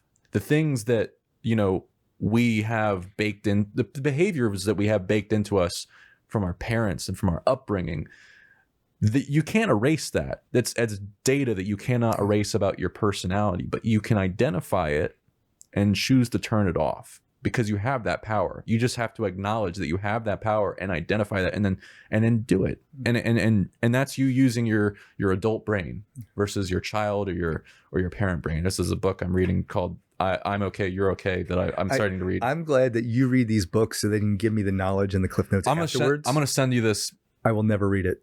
No. I even say the audio version, I don't. It's weird for me. So I've been given more books to read. Those books that you're reading, man, this might come out egotistical, but I don't care because we all know I'm awesome. But like a lot of times when I hear what the backbone of the book was, it's been inherent to what I do already. And it's great because it gives me validation. It's like, whatever it is, I a lot of books could be blog articles. I agree. But I feel fortunate that I don't know how I figure. I think I just absorb. You absorb a lot. I absorb what I see. So I see what works, and I don't need I see how people interact, and I see what works, and I take all the best things. Oh, I see how that guy got the control of the room. He did this. I'm going to add that to my next speech or whatever it is. So I wish I could read more. I actually, ADD or ADHD or whatever you want to call it, I have, I had this in high school, reading comprehension. Is it dyslexia? No, I can read. So I can read a newspaper article or a blog. And if I'm really, really interested in it, I can probably remember what was on the previous page. But if I'm reading like Tom Sawyer or like anything like that, I read a page, flip to the next page. I don't remember what I read. It just doesn't stick. It's the weirdest thing. So I've always been a newspaper. I mean, it's the best part of the internet. It's the blog. But if it's of interest to me, I think the furthest book I just read was because every day it was it's a whole different project. One guy named John S. Hall. S stands for nothing. I love that. He was the lead singer of a band called King Missile. And that's another. So I've loved them since the 90s. I saw them in concert a bunch of times.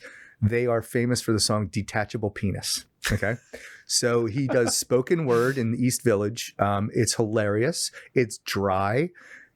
I still don't know if he's a character or if he is this person, but it's some of the best stuff ever. I actually started doing performance art, stand up, lip syncing his songs and acting out the scene. So I'll send those to you afterwards. I think they're hilarious, and I'm going to send them to him as an homage to him. So he, what was my point? Where was I going? Now you bring me back. Wait, where were we?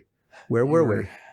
Shit. Reading comprehension. Oh yeah. I read his book. So I've always loved this guy. Every time I'm having a bad day, I just put King Missile on in my car and I'm just smiling. It just does that to me. And I mean, it's just classic. We're definitely going to have some stuff in the links, but I reached out to him. I found a website and it was his publicist, and I said, hey, and I had 250 characters to put in the comments. Hey, been a fan. Love to help produce John with a project he's got coming up. It's my way to pay it back because of all the joy he gave me, right? And I did this on a Sunday. 1 a.m. that night, I got a response. I didn't get it until the next morning, but and say, hey, Mike, it's John. Oh, I love it. Let's talk tomorrow. This is John S. Hall. Guy, to me, he's like, he's like a Dave Grohl. Like he's a big deal. Is that one of the projects you're doing next? It's one of the ones I have on the list. Yeah. Nice. So 2 projects with him. One is really out there, which I can't wait to do. That's awesome. So we talked 8 o'clock. It was about an hour and a half. I cut it because we just hit it off. We talked about the first concert I saw him. He remembered the concert. He remembered one of the lines he said. He said, I wish people would stop calling us King Missile. It's King Missile. And it was like this most random rant he went on for like 45 seconds to a crowd of like 50,000. It was a festival and they were like an opening act. And I said that to him. He's like, I remember that. This is 92. 30 years. I said, John, let's take this in. We both remember this thing. 2 people on the planet remember this, but you had an impact. And it was because they just got back from doing shows in London where they were calling him King Missile. So he liked how it sounded. So he tried to, this whole thing. He's like, I totally remember that rant and I was just messing around. I'm like, I know, it was awesome. So I reached out to him. He called me, or we got back. We set up for that night. And now I'm talking to a guy that I look up to within 24 hours of filling out an online form, right? And we talked about projects he's got coming up. The one, it's called Sensation Play. Sensation Play is a BDSM term. You didn't think we were going to go there, but we are. BDSM term, what does BDSM stand for? Domination, sex, something. Bondage, domination, right? Submission. Right. For those of you out there, right? Not privy to this. I had a speech class, and there was this woman who gave a whole presentation on it, and that was one of the most interesting. It's big now. So sensation play is that you like soft touch, soft, sensitive touch, the feather tickler, whatever, right? So he calls his band Sensation Play.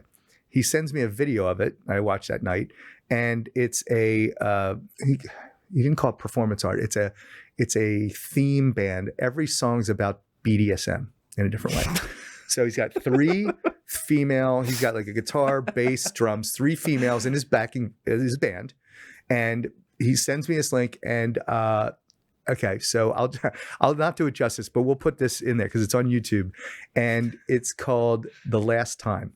Okay, so he sends me. It looks like they're in a church. When you see this, it looks like they're in a church, and he goes, The last time she peed on me. The last time she peed on me. I could tell she was just going through the motions. It was the last time she peed on me. And he's going to do a better job. And he goes, she didn't even aim for my face, let alone my mouth. The last time it's just this out there, like 2-minute thing. I was just like, I go, we're producing an album, John, of that. Like I was all in. Wait. So it's an album you're producing? His band's Sensation Play. They've done a couple of gigs. And I told him, he gave me about 7 ideas he's got. And he said, you tell me which ones you like, we'll do that. And I said, no, you tell me which one. This is about you, John, right? So we went back and forth. Really nice guy. We haven't talked about a month. I have to get back to him. But I mean, so he's got that. He's got another book he put out. But the book that I read, brought it back now, is called, oh man, can you Google something right now? Oh, what the hell is it called? What is it? It's a single, if you type in John S. Hall book, it should come up. It's on Amazon. This is another weird thing that I would love to get your perspective about. So I look at it and it's daily negations. Thank you. Daily negations. Okay. Every day, 365 pages, he starts you off with a sentence or two of a negative thought to start your day. Okay. So it's the exact opposite of what we talked about. It's the exact opposite of what we talked about. I love that. They're hilarious. They're so hilarious. The one is like, I'm fat. I could get bigger clothes and appear less fat, but I'm still fat. I could eat less. And then and he goes on and he goes, but at the end of the day, I'm just fat. And that's it. It's just like this random thought, daily negations. It's great. I bought it. I got all the way to October. I'm going to finish it. John, you're going to be the first book I've read since high school. I was always a Cliff Notes guy. I'm going to read it. Some of them, I've never gone through a book and I've bookmarked so many pages of like my favorite ones. So now I go to bars with it. And I ask people their birthday and I read their daily negation of their birthday. And a lot of times it's been spot on. Like my son's is like spot on. So anyway, that's the last book I read, Jen S. Hall, but we'll get into that. Sensation Play, producing an album on BDSM. What was the other one? The last time she peed on me. That was my favorite. And the other one was about submission, male submission. That's the whole theme of his Sensation Play. So anyway, when you see this, you're going to see how out there he is, and you're either going to think it's the funniest thing ever, and you're like, this is just twisted, and it's a little bit of both. But anyway. Yeah. All right. So what do we got next on your agenda? Now that we're in topic 2, or question 1A. Literally, I have like probably 20 questions. I told you tangents. I love this. Is this just like all your other ones? Well, it's become more and more where I'm straying away from the questions I have and I let it do that because I love that. That's like, the best. That's where it happens, man. The only reason I have the questions is just if I'm having a crap time. If it sucks, you have to have something. I'm trying to think. We haven't even touched. We haven't really touched much. Well, we touched someone on the nonprofit. Yep. But did you want to talk about that a bit? Yeah. Not really. No, I was kidding. I was trying to think. No. I was trying to think. 6s and 7s. I wanted to close out. Yeah. Let's do that. So. Oh wait. What about the name? The name of that? Oh, thank you. You brought me back. I wrote it down. All right. So you're going to be Ryan, or you're going to at least listen, like, right? So yeah. What does 6s and 7s mean? Do you want me to explain it as Ryan? No. Do you know because he told you? Yeah, I know. Did you have any idea what it meant? No, I did not. I didn't. Would anybody on the planet? When he originally sent me the scripts, I didn't. I got multiple scripts from him, and 2 of them were for the cowboy stuff. I read that first, not knowing what I was reading. Yes. And he should have just sent me the full script. With the full shooting. Did he send you the treatment? What did he send you? He sent me all that too. Okay, but I think I read that and I read the cowboy stuff first. And I was thinking, I remember Ryan. I was like, Ryan, you were a better writer. What happened? But I realized it was supposed to be like an old movie that was like kind of all like, what's the word? I forget. Cheesy, choppy, whatever. Yeah. And I read that first, and I'm like, I remember, like, Was Ryan, he really you were high? you were a hero. Was he really of, high? You were a hero of me. Like, what happened? Like, yeah, did you lose it? Like, and then I read the thing. I was like, oh my god, There this he is is. genius. There he is. There he is. There he is. That's and I was like, this is the guy I looked up to. Like, That's and so he funny. showed me into the world of filmmaking. He sent me to film.org when I was looking for film crew. Like that. I mean, and That's so funny. like I was, and then For the audience, the but cowboy western's written like really it's cheesy and- spaghetti western, so it doesn't look And like he a script also, now. I now understand that when he said, you know, he wanted to, if you're shooting a cowboy thing, you can't be using a steady cam. I think what he meant by that is like it's supposed to look like a movie that was shot back then. So that like that made sense. Yeah. Okay. once And so you read it. Yeah. And his name is Sixes and Sevens. Yeah. When did you ask him what that meant, or did you Google it? We were on set one day and everybody was around. And I was like, Ryan, please explain what the name of this movie means. Is this at the mansion in Lebanon? Or no? Possibly. Okay, I think okay, so. okay. I think so. Yeah. And he then did. And then I was like, oh, okay. Okay, I mean, so- I think it was clever, but here's the thing. Wait. I want to say it because I think I know what you're going to say. Go for it. So you didn't Google it, but you read the script not knowing what the hell it meant. You got through all the 3 parts and you still didn't know what it meant. So you had to ask him. Yeah. Okay. How'd that make you feel? I mean, I maybe at one point I would have looked it up and then figured it out. Yeah. But I think, you know, I want to make it when I make a title, like I think it should be obvious enough that the audience can come to their own conclusion. I knew you were going to go there. Yeah. You want the audience to come to their own conclusion. Yeah. Not have to look up a fact. Thank you. Yeah. So this Sorry, I have not said this to him yet. So I'm going to say it now. I'm like, no, I'm going to actually call here's him. The thing, look. I'm going to call him on the way home just so I get it out to him, because I don't ever speak about somebody behind their back without something I would have never even said to their face or have. Yeah. It's just I have rules. I just say, I call it do the right thing. I have rules in life. Yeah. You don't want to. If I ever talk about somebody, like I'm like, hey, I talked about you on the podcast. Like I probably told Ryan, hey, we talked about you a little bit. Well, that's why. I mean, to me, I've said all these things. You're the one really shitting on him because he hasn't heard this from you. No, I'm just teasing. No, but 6s and 7s. So we're not even going to tell the audience what it means. If they cared enough, they would have Googled it by now because they're just so intrigued by this conversation. Yeah.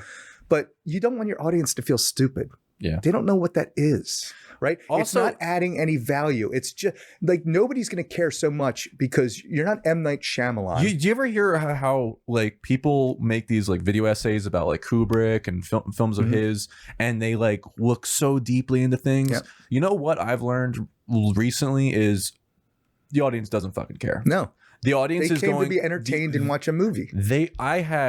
I came up with all these ridiculous backstories for characters once, like for the sketch that I did recently, where we had this like this character's a murderer, this character's like this character's sleeping with this person because their husband blah blah blah, and this person's now sleeping with this person blah blah blah. But I had all these things that weren't in the script or anything. It didn't matter. It was just to ground the performances. But then we also got carried away with like adding like rat poison on the counter somewhere hidden in the front. Nobody fucking cares. No. Nobody. All they care about is performances and script and I mean composition to some degree, and getting a feeling from it, getting invested in the characters. And that sort of thing. It's the gestalt thing of like you observe a painting and you get the full picture at you. That's how it is with films. And the thing is, I care less now than I did like a few weeks or months ago about burying so many details into the things I'm making, because I realize it's that 80-20 thing. The 20% that gets 80% of the results is making the best script, figuring out the best shots, and then directing the best performances. And honestly, I used to do a bunch of prep work for directing the actors. I'm not anymore. I'm just going to wing it with them, do a rehearsal, of course, but it's better that I am not changing too much, that I'm casting right, that the casting does most of the work, and then from there it's just fine-tuning little things, like you say it like you like this or as if, and if I do too much prep work, if I get too creative with the preparation and spend hundreds of pages writing about what I'm trying to do, I get buried in the details and I lose sight of things and I can carry it the wrong direction. I've done that, and I'm done. Yeah, that's right. The details is, so I said this to Ryan maybe 2 times ago. It's the pots thing. When you do more pots, you realize this, and it's like, all right. Well, no, so he's going to have the most... You have to do more pots to find that out, though. You learn the hard way. He's going to be the most technically sound filmmaker, right? It's going to look aesthetically amazing, right? And what about the story? What about the character? You know what I mean? Like so I said to him about doing a feature, because he's like, yeah, I want to do a feature. And I go, well, look, I'd like to do a feature with you, but we're going to be so over budget. It's going to take so long because your attention to detail is holding you back, right?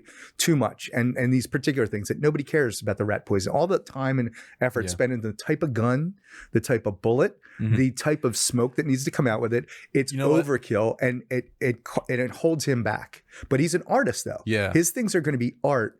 I don't know if they're going to be great from because I asked him, what about commercial success? And I don't think he cares about that. You know what? He's recently been trying to talk me into getting cinema lenses, which are basically like these lenses are like $800 a piece. Yep. I know. I paid for a bunch or of them $700 or something. Damn movie. They're photography lenses, but many filmmakers, a lot of YouTube filmmakers, like, dude, produce great work.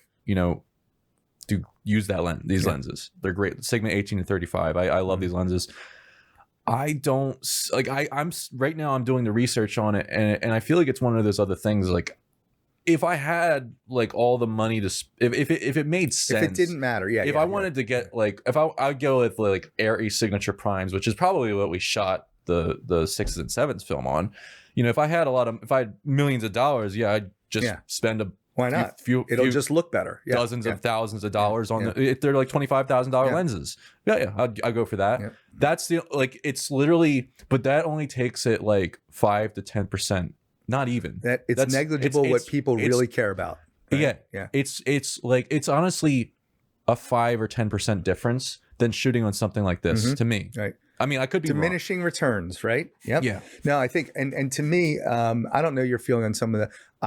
My screenplay that I wrote, I think, is better as a renegade film, meaning shot on some crappy thing from Best Buy, right? Because you're in the movie. You know what I mean? You feel like they just bought it at Best Buy because that's part of the thing. But anyway, some of your scripts sometime. I want to read it. So, but yeah, his attention to details, because we'd be so over budget. It's just, he's so good at the art. It's like, you look at his stuff and it's just insane how great it looks. Yeah. Your stuff looks really good. Oh, thank you.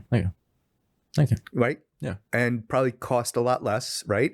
And it's because I was watching the cop, right, throw his badge in the thing. I mean, like, that's what I cared about. I didn't care about the look of and the color in the office when he's turning his badge in.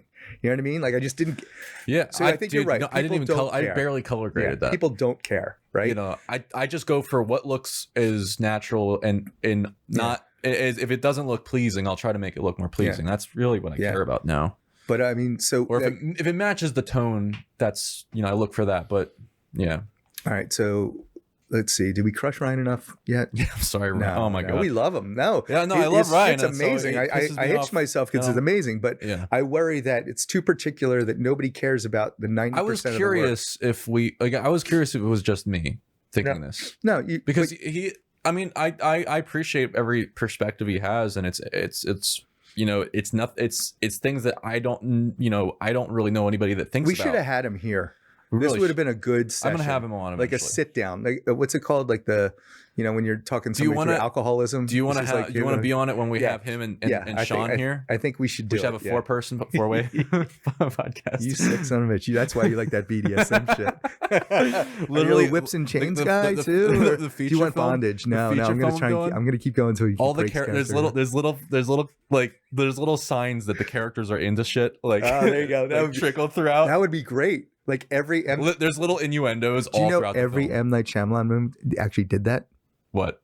Had little BDSM stuff in the background because he's into it. Well, no, I mean, like, I'm totally messing with you. No. But your eyes and your face just lit up like, no. No, I thought you were serious. I know. It's awesome. I love it. I know, like there's little like jokes and whatnot buried it. I love that. That's awesome. Yeah. By the way, M. Night, met him a couple times. Really nice. So he lives in Newtown Square, where I live. Wow. He Aston is where his big studio is. I've never been, but it's Starbucks. The Starbucks I talked about earlier. He comes in and he comes with his kids, and he's the nicest guy. Yeah. Huge Sixer fan. So we talk about that. He was the last time he was in Starbucks, they were getting ready to go to the game because they were in their jerseys. I don't know, like 8 and 10 maybe, 2 kids. And super nice guy, right? Like, I went over, I'm like, hey man, I just want to say, really appreciate your work. Like, I always see it front row of the Sixers. Nice to be using your money on that. I said I used to go front row with my dad because he ran sales for a company. Anyway, and no, super nice guy. I don't know what his normal demeanor is, but yeah, not one of those guys that just gives you the middle finger when you walk up to him, which is always devastating, isn't it? Yeah. Did you ever meet anybody famous and you just got crushed by it? I haven't really met anybody famous or let alone get crushed by them. Yeah. Luckily, no. I'm trying to think of, I've been crushed, but nothing's coming to mind. All right. So wait, back to your question, which I derailed you from, was to great lengths. We kind of closed out 6 and 7. So my point is, we actually didn't close this. The title. You don't want your audience to feel stupid because they don't know something. Yeah. Nobody's impressed because you made them Google it, right? Yeah. Have it relate somewhat and maybe add value so somebody might go see it. The title matters. I'm a marketing guy, right? The title matters. So I want them to consider changing it, right? Maybe it comes up as a dialogue line. I don't know what it is, but to me, it doesn't serve any purpose to have an audience feel stupid. Doesn't. Right? So but this will be a sensitive topic because this is his, I don't think he's ever, I've given him a little bit of feedback here and there, but it's always tell him, I don't expect you to take it, but I am going to give it. Mm-hmm. So if I'm your producer, you're going to get it, right? But I also want things to be more readily accessible and like it more.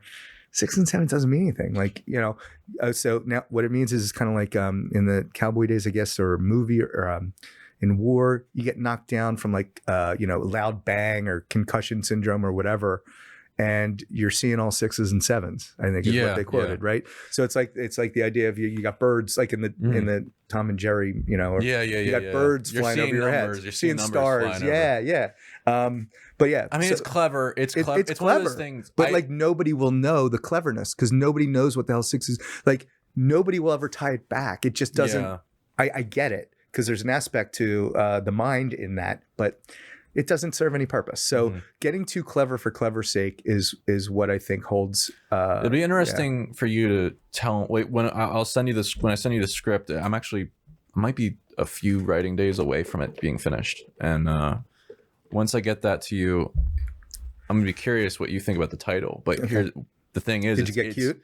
It's the name of the town that the film is set in, and it's not a real name of a town, but it's a play on what they're fighting against, and you find that out throughout the movie. And see, it ties back though. It gets clever because you figure, oh, now I know why it's named X.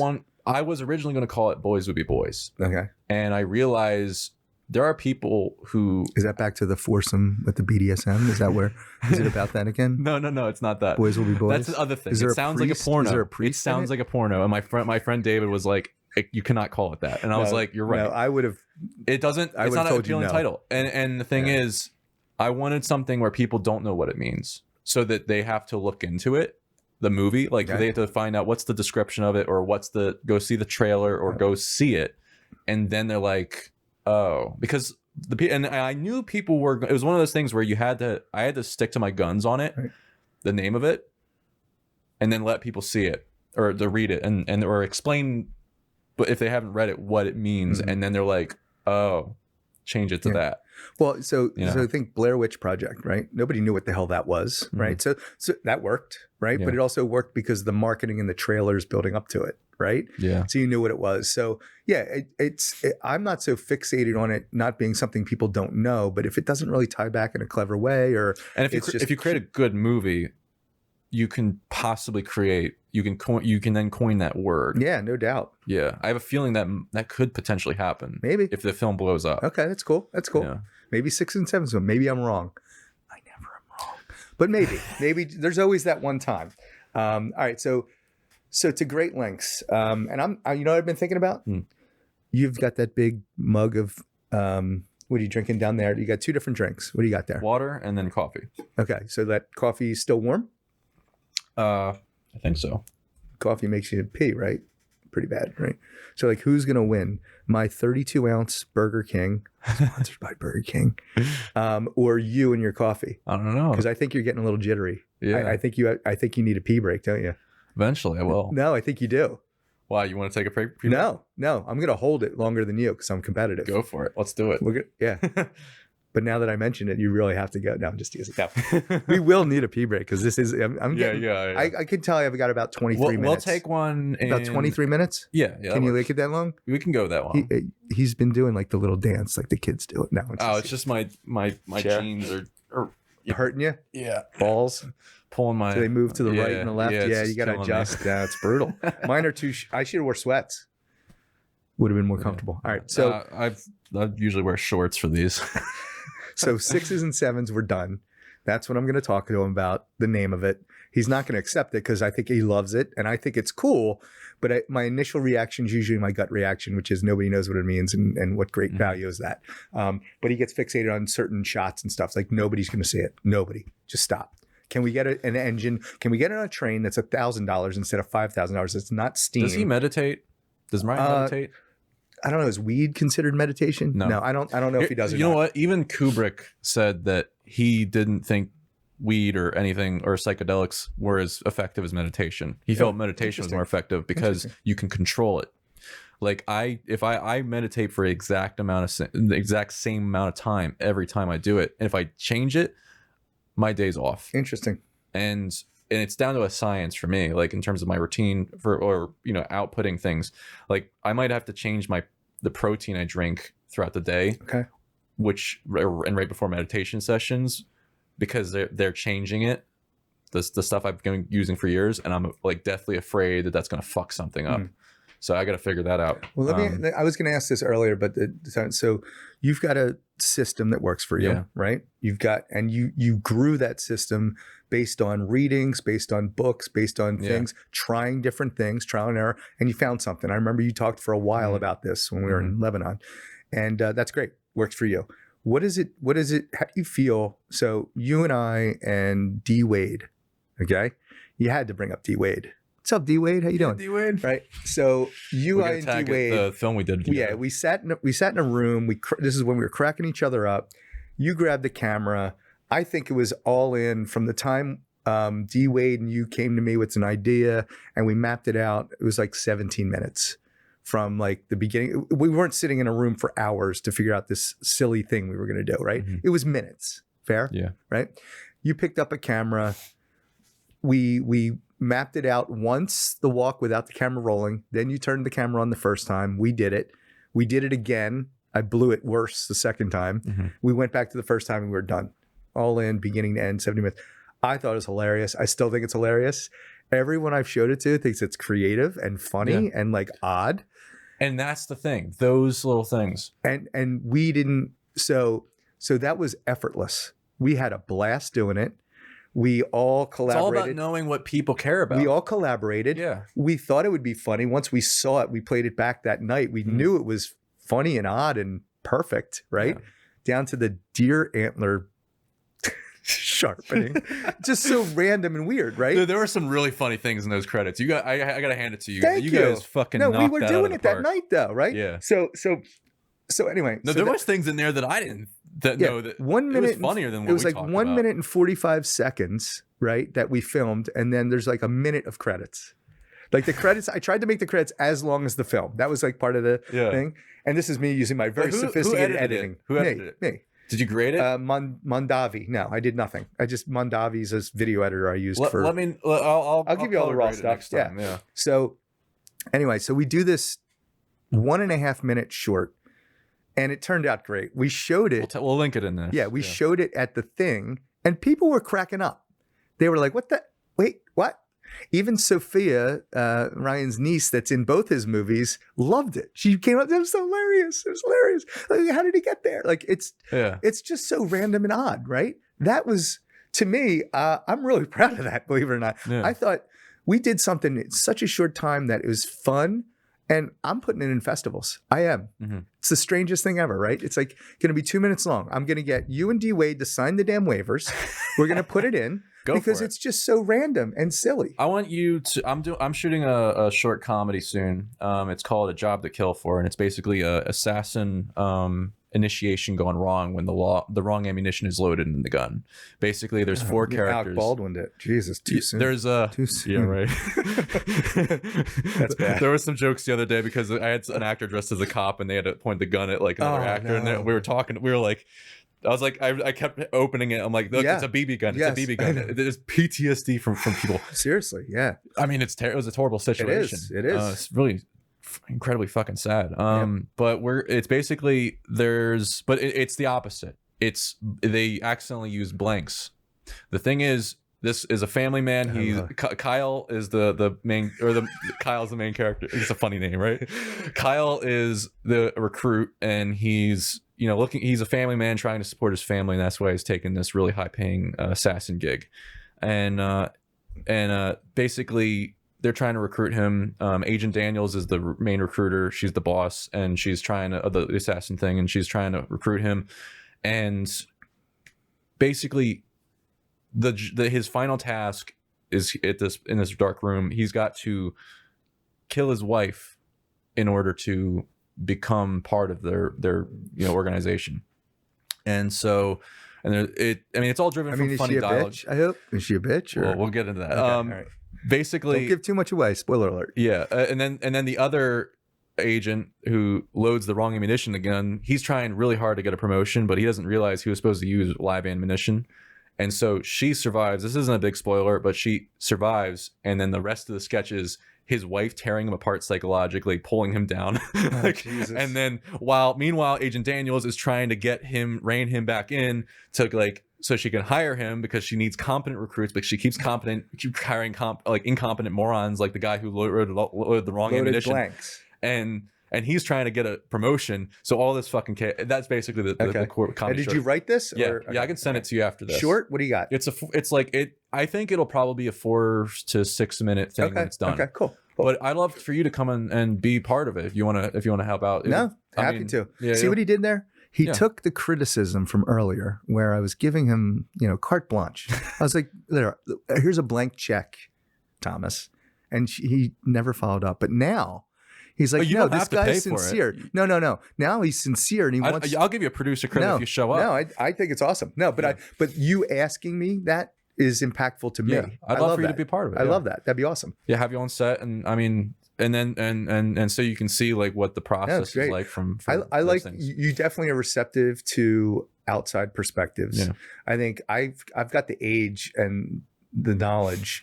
And it's raw in the film world, but it's also very pure to what the viewer wants, right? Yeah. And as you guys get so deep into the film technical stuff, I think you're starting to get it back, right? You might have lost it for a little while in the technically, like you storyboard, but at the end of the day, you kind of want to look at it just like from an outside perspective. That's why feedback is so important.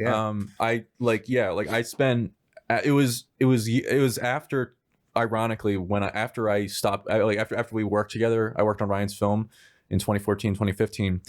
And then I dropped out of college, which I actually put that down here. Twice now. Twice, yeah. I basically, no, I didn't drop out twice. No, you've mentioned it twice. Yeah. It scarred you. The dropping out scarred you. No, I'm grateful I did. It was one of the best decisions I ever made. Good. And I basically, spent years just working at a server job and all this sorts of stuff. And then while working on this, what my friend called the Great American Screenplay that Tom's working on. And really, when I finally, after years, I spent a year and a half developing it, and then couldn't figure out how to write it. But then just was and I read some books and stuff that triggered me to be like, I just have to write it. I just have to go and do it. Wrote the whole thing in 8 months. My brain just turned into something else.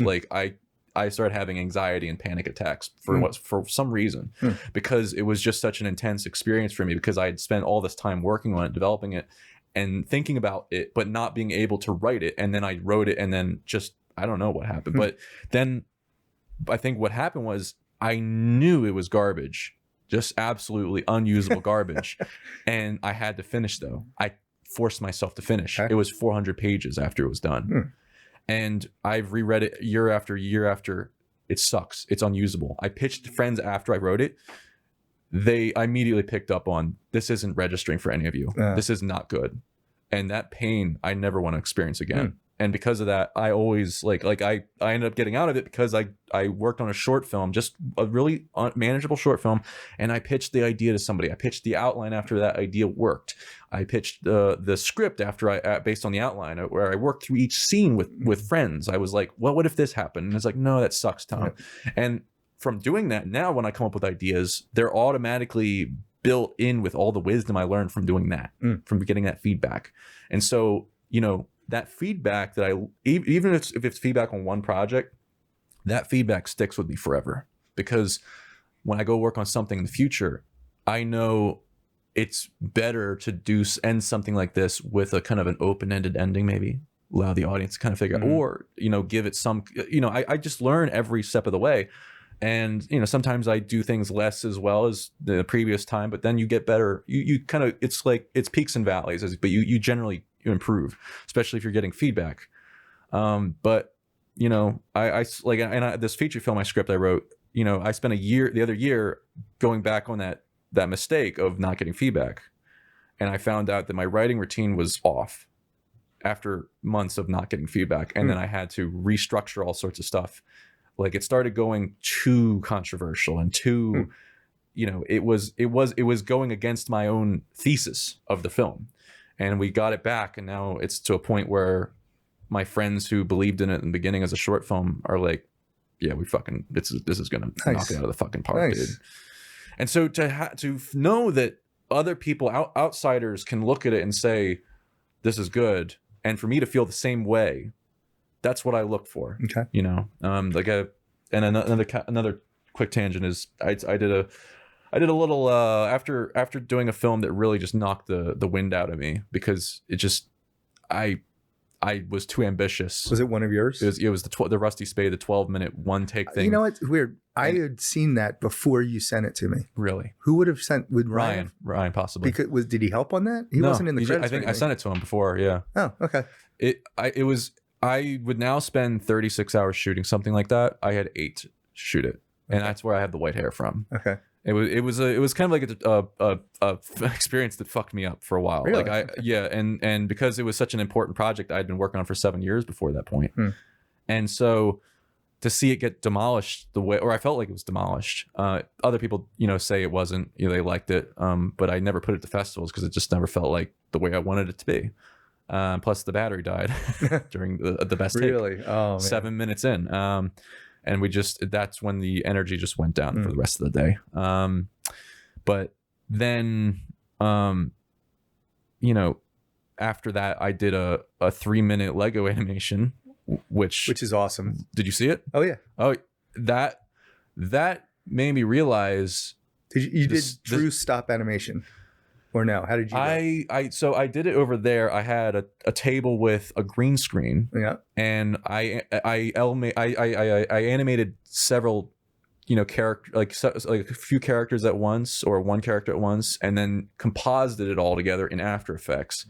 Had the lighting consistent throughout, so that it looked like it was for real. But people say it looks like a little bit like the Lego movie, and that's what I was going for. But were you up there moving the legs? Yeah. Okay. So my son at 5 years old on this crappy camera made one, and he's an animation major at University of Central Florida.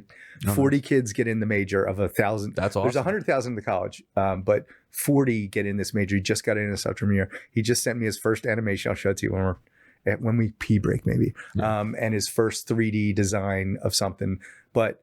He knew at 5 with his stop animation. We knew it was good too. Adding his own audio. What's really cool is he knew at 5, but he's now at 20, and he stayed with it. Like that's awesome. What he still wants to do, and he's gonna have a job in what he wants to do. I'm so happy. I started doing that. I started making animations, and so I regressed doing that like animation, but it was things that I thought about doing for stop motion for years, and I got to apply all of it, and I was like. It works. Yeah. It works. You can composite everything together. And what it allowed me to do is like, if I needed to control the, you know, how fast this character, you know, moved to this, you know, like turn, and then, you know, and I could basically, I could do things that would have taken years. To do. Like it would have took me years to do that if I did it differently. But it worked, and I didn't need a lot of. Well, I did just destroy my computer with that, because the bar scene was a one continuous shot, took 20 hours to like render. Yeah, because of all the layers of it. Wow. But I'll bet my son would be really intrigued at how you did that. Yeah, right, because he did it. He had this little camera, put it on a little stand, and they would walk over, take a picture, walk over, take a picture, walk over. And I think he would understand it intuitively. I think, and now with the technology, he'd probably understand the lettering. And all that stuff. Like I could just say, like I could just tell him, like every character is animated separately. Yeah, I'll send it to him. Be curious to see if he knows how you did it. Yeah, I want to find that out. That'd be interesting. Yeah. But anyway, I storyboarded all of that, and I didn't stop until every single shot was funny. I also didn't stop, and I didn't start animating until I did all the sound design. That was a comedy? Yeah, it was people? It was a drama. it was a documentary, dark comedy. But it was like it was a horror comedy. Yeah. I love doing that. But it's basically like I felt pride in that more than any film I've done before, because I spent the time that I wanted to spend on it. That's good. And I want to feel that for my feature film. Gotcha. You know? So we're going to do this last question. Again, this is take one, Mike McGowan podcast interviewing Thomas Prophet on the filmmaking. We'll call it take 16. Filmmaking industry. This is take 16. This is on you. Yeah. You know, this has been an interview of you. I turned it around at the very beginning. You just picking up on that now? What do we get? 2 hour mark? A little slow there. No wonder he dropped out of college. All right. So anyway, my buddy D Wade, you're one of 3 people, right? Yeah. You did, and by the way, great job. Like did you Steadicam that or no? I forget. No, we didn't have the Steadicam. Which one? What? Just the short we did. No. D Wade, right? But you great job. Like it looks really good. Like, and you had to follow my fat ass. God. By the way, when I saw myself on that night, oh my God. You said you were dieting because of that? 35 pounds from COVID. It's brutal. I can't get rid of it. You lost? Wait, I gained. From that? COVID. Sitting on the couch for a year and a half, not going to the office where we have a walking trail, gym being closed, drinking to cope, 35 pounds. Mm-hmm. It's disgusting. I hate my body right now. But anyway, you followed me around. We did the thing. I put that in festivals that we color grade it, right? We take away the least funny credits and add some more funny credits in, because the credits are fucking funny in my mind. I wrote them, so they better be funny. We put that in festivals and it gets nominations, right? Let's just play this out. How do you feel about that? That'd be interesting. It wouldn't surprise me, because that happens. And I'll tell you why. When ideas come forward very quickly, very rapidly, often it's not because they came easily. It's because they were from all these ideas and things built up within you that finally had a way to manifest themselves in the world. If you said you wrote a script in 24 hours or something? 17, give or take. Yeah. There's something about that. There's something about when you've had these things lying dormant inside you, and then they all just come out rushing. A lot of times they're better than the things that you spend years on. Yeah. No, that's why I was asking, because you've labored on some of these projects, right? When we shot that thing, I was tapping into muscle memory of shooting that 12-minute one-take film I did. I felt that I was in that again. Wow. It brought back the PTSD, but I was like, all right, let's do this. Shit. No, we did. It was all in one take. It was impressive. For all 3 of us. And the thing is, all 3 of us. We improvised. Yeah, totally. We scripted a bit, but we improvised. There was the one, I'll never forget. I still hold myself accountable. The one bedroom scene where I'm like talking about the kids and the pillows, and I forgot to do the D Wade at the beginning. And I had to come back to it. I'm like, oh, there's D Wade, right? Because every room that I went in, I said, oh, it's my buddy D Wade. He used to read in that spot. But that one, I forgot to do it. It was like the 3rd room. I forgot to do it. And I came back to it right before we left the room. Ooh, but anyway, but I have a feeling, so you're right. So why I ask that is because I hear you with the laboring 8 years on this or 4 years on that, or, 20 hours on that. And then we pick up the thing and do something that's really funny, in my opinion, just odd and funny, right? It was effortless, right? We just went into it. We did it. We're done. We did show it to people. They seemed to enjoy it. Were you there for when people were watching it? It was pretty late night, and you couldn't really hear it and stuff. But like, I think people enjoyed it, even though they couldn't really hear it. Well, you got to the credits, and they really enjoyed that, right? So even just that, like, because what happens in the film, like, what the hell, what, like, you don't know what you're doing, but like that can get in, and that's one of those bolt of lightning moments. You know, that has no prep. This is the same reason why like it bugs me, but it's true that like things like TikTok and things pick up because you know. It's what people enjoy watching or whatever. It's so easy. It seems so easy, but then again, it's like there's some truth to that. Like if you can have all the, like if you can just reduce the amount of effort and time it takes to, you know, that's why your 80-20 start to like, you know, finish. You know, the comedy shorts I write. My feature films, I write like a traditional script. I'll come up with ideas and I'll write them, put notes and develop it normally like any like writer would, and then I'll go have labor on writing it for years. My sketches, I write them through naps. I don't write a single word until it's completely written in my head from memory. Okay, gotcha. The reason why, it's you want to allow yourself to forget. You want to figure if it is good, it is going to stick. The good shit sticks. Remember that. Yeah. Good shit sticks. And when you know, if you think of an idea that's funny for a sketch, I'll if I can't think of the full idea, or if I come up with a bunch of stuff for it, I'll go the next day. I'll keep thinking about it. Sit with it. Yeah. And it might take a few weeks, but it'll come out. And the thing is, every idea sticks together like glue. Like I remembered every single word of it because I found it so interesting and funny. And when I do that, that's how my best sketches have been written. And I'm getting better at it now. And so that's what I do for sketches. But my feature films, it has to be a combination. It has to be a hybrid of writing from memory. Yeah. David Lynch comes up with his process for coming up with ideas for feature films. And I recommend this. Have a box and put index cards in that box. Now, first, have the first idea. You write it down. Okay, this is, idea comes to you. You have the desire for an idea. The idea comes to you because of a desire for that idea. You write it down. You don't know what it means yet. You don't know how it's going to fit into everything else, but you put it in the box, close it, create that distance from yourself and that idea. Mm-hmm. Let the memory of it. Now, you will be able to go to that box and reread it and see what it exactly said. But when you do that, you're planting the seeds. And then it's like his fishing analogy for it.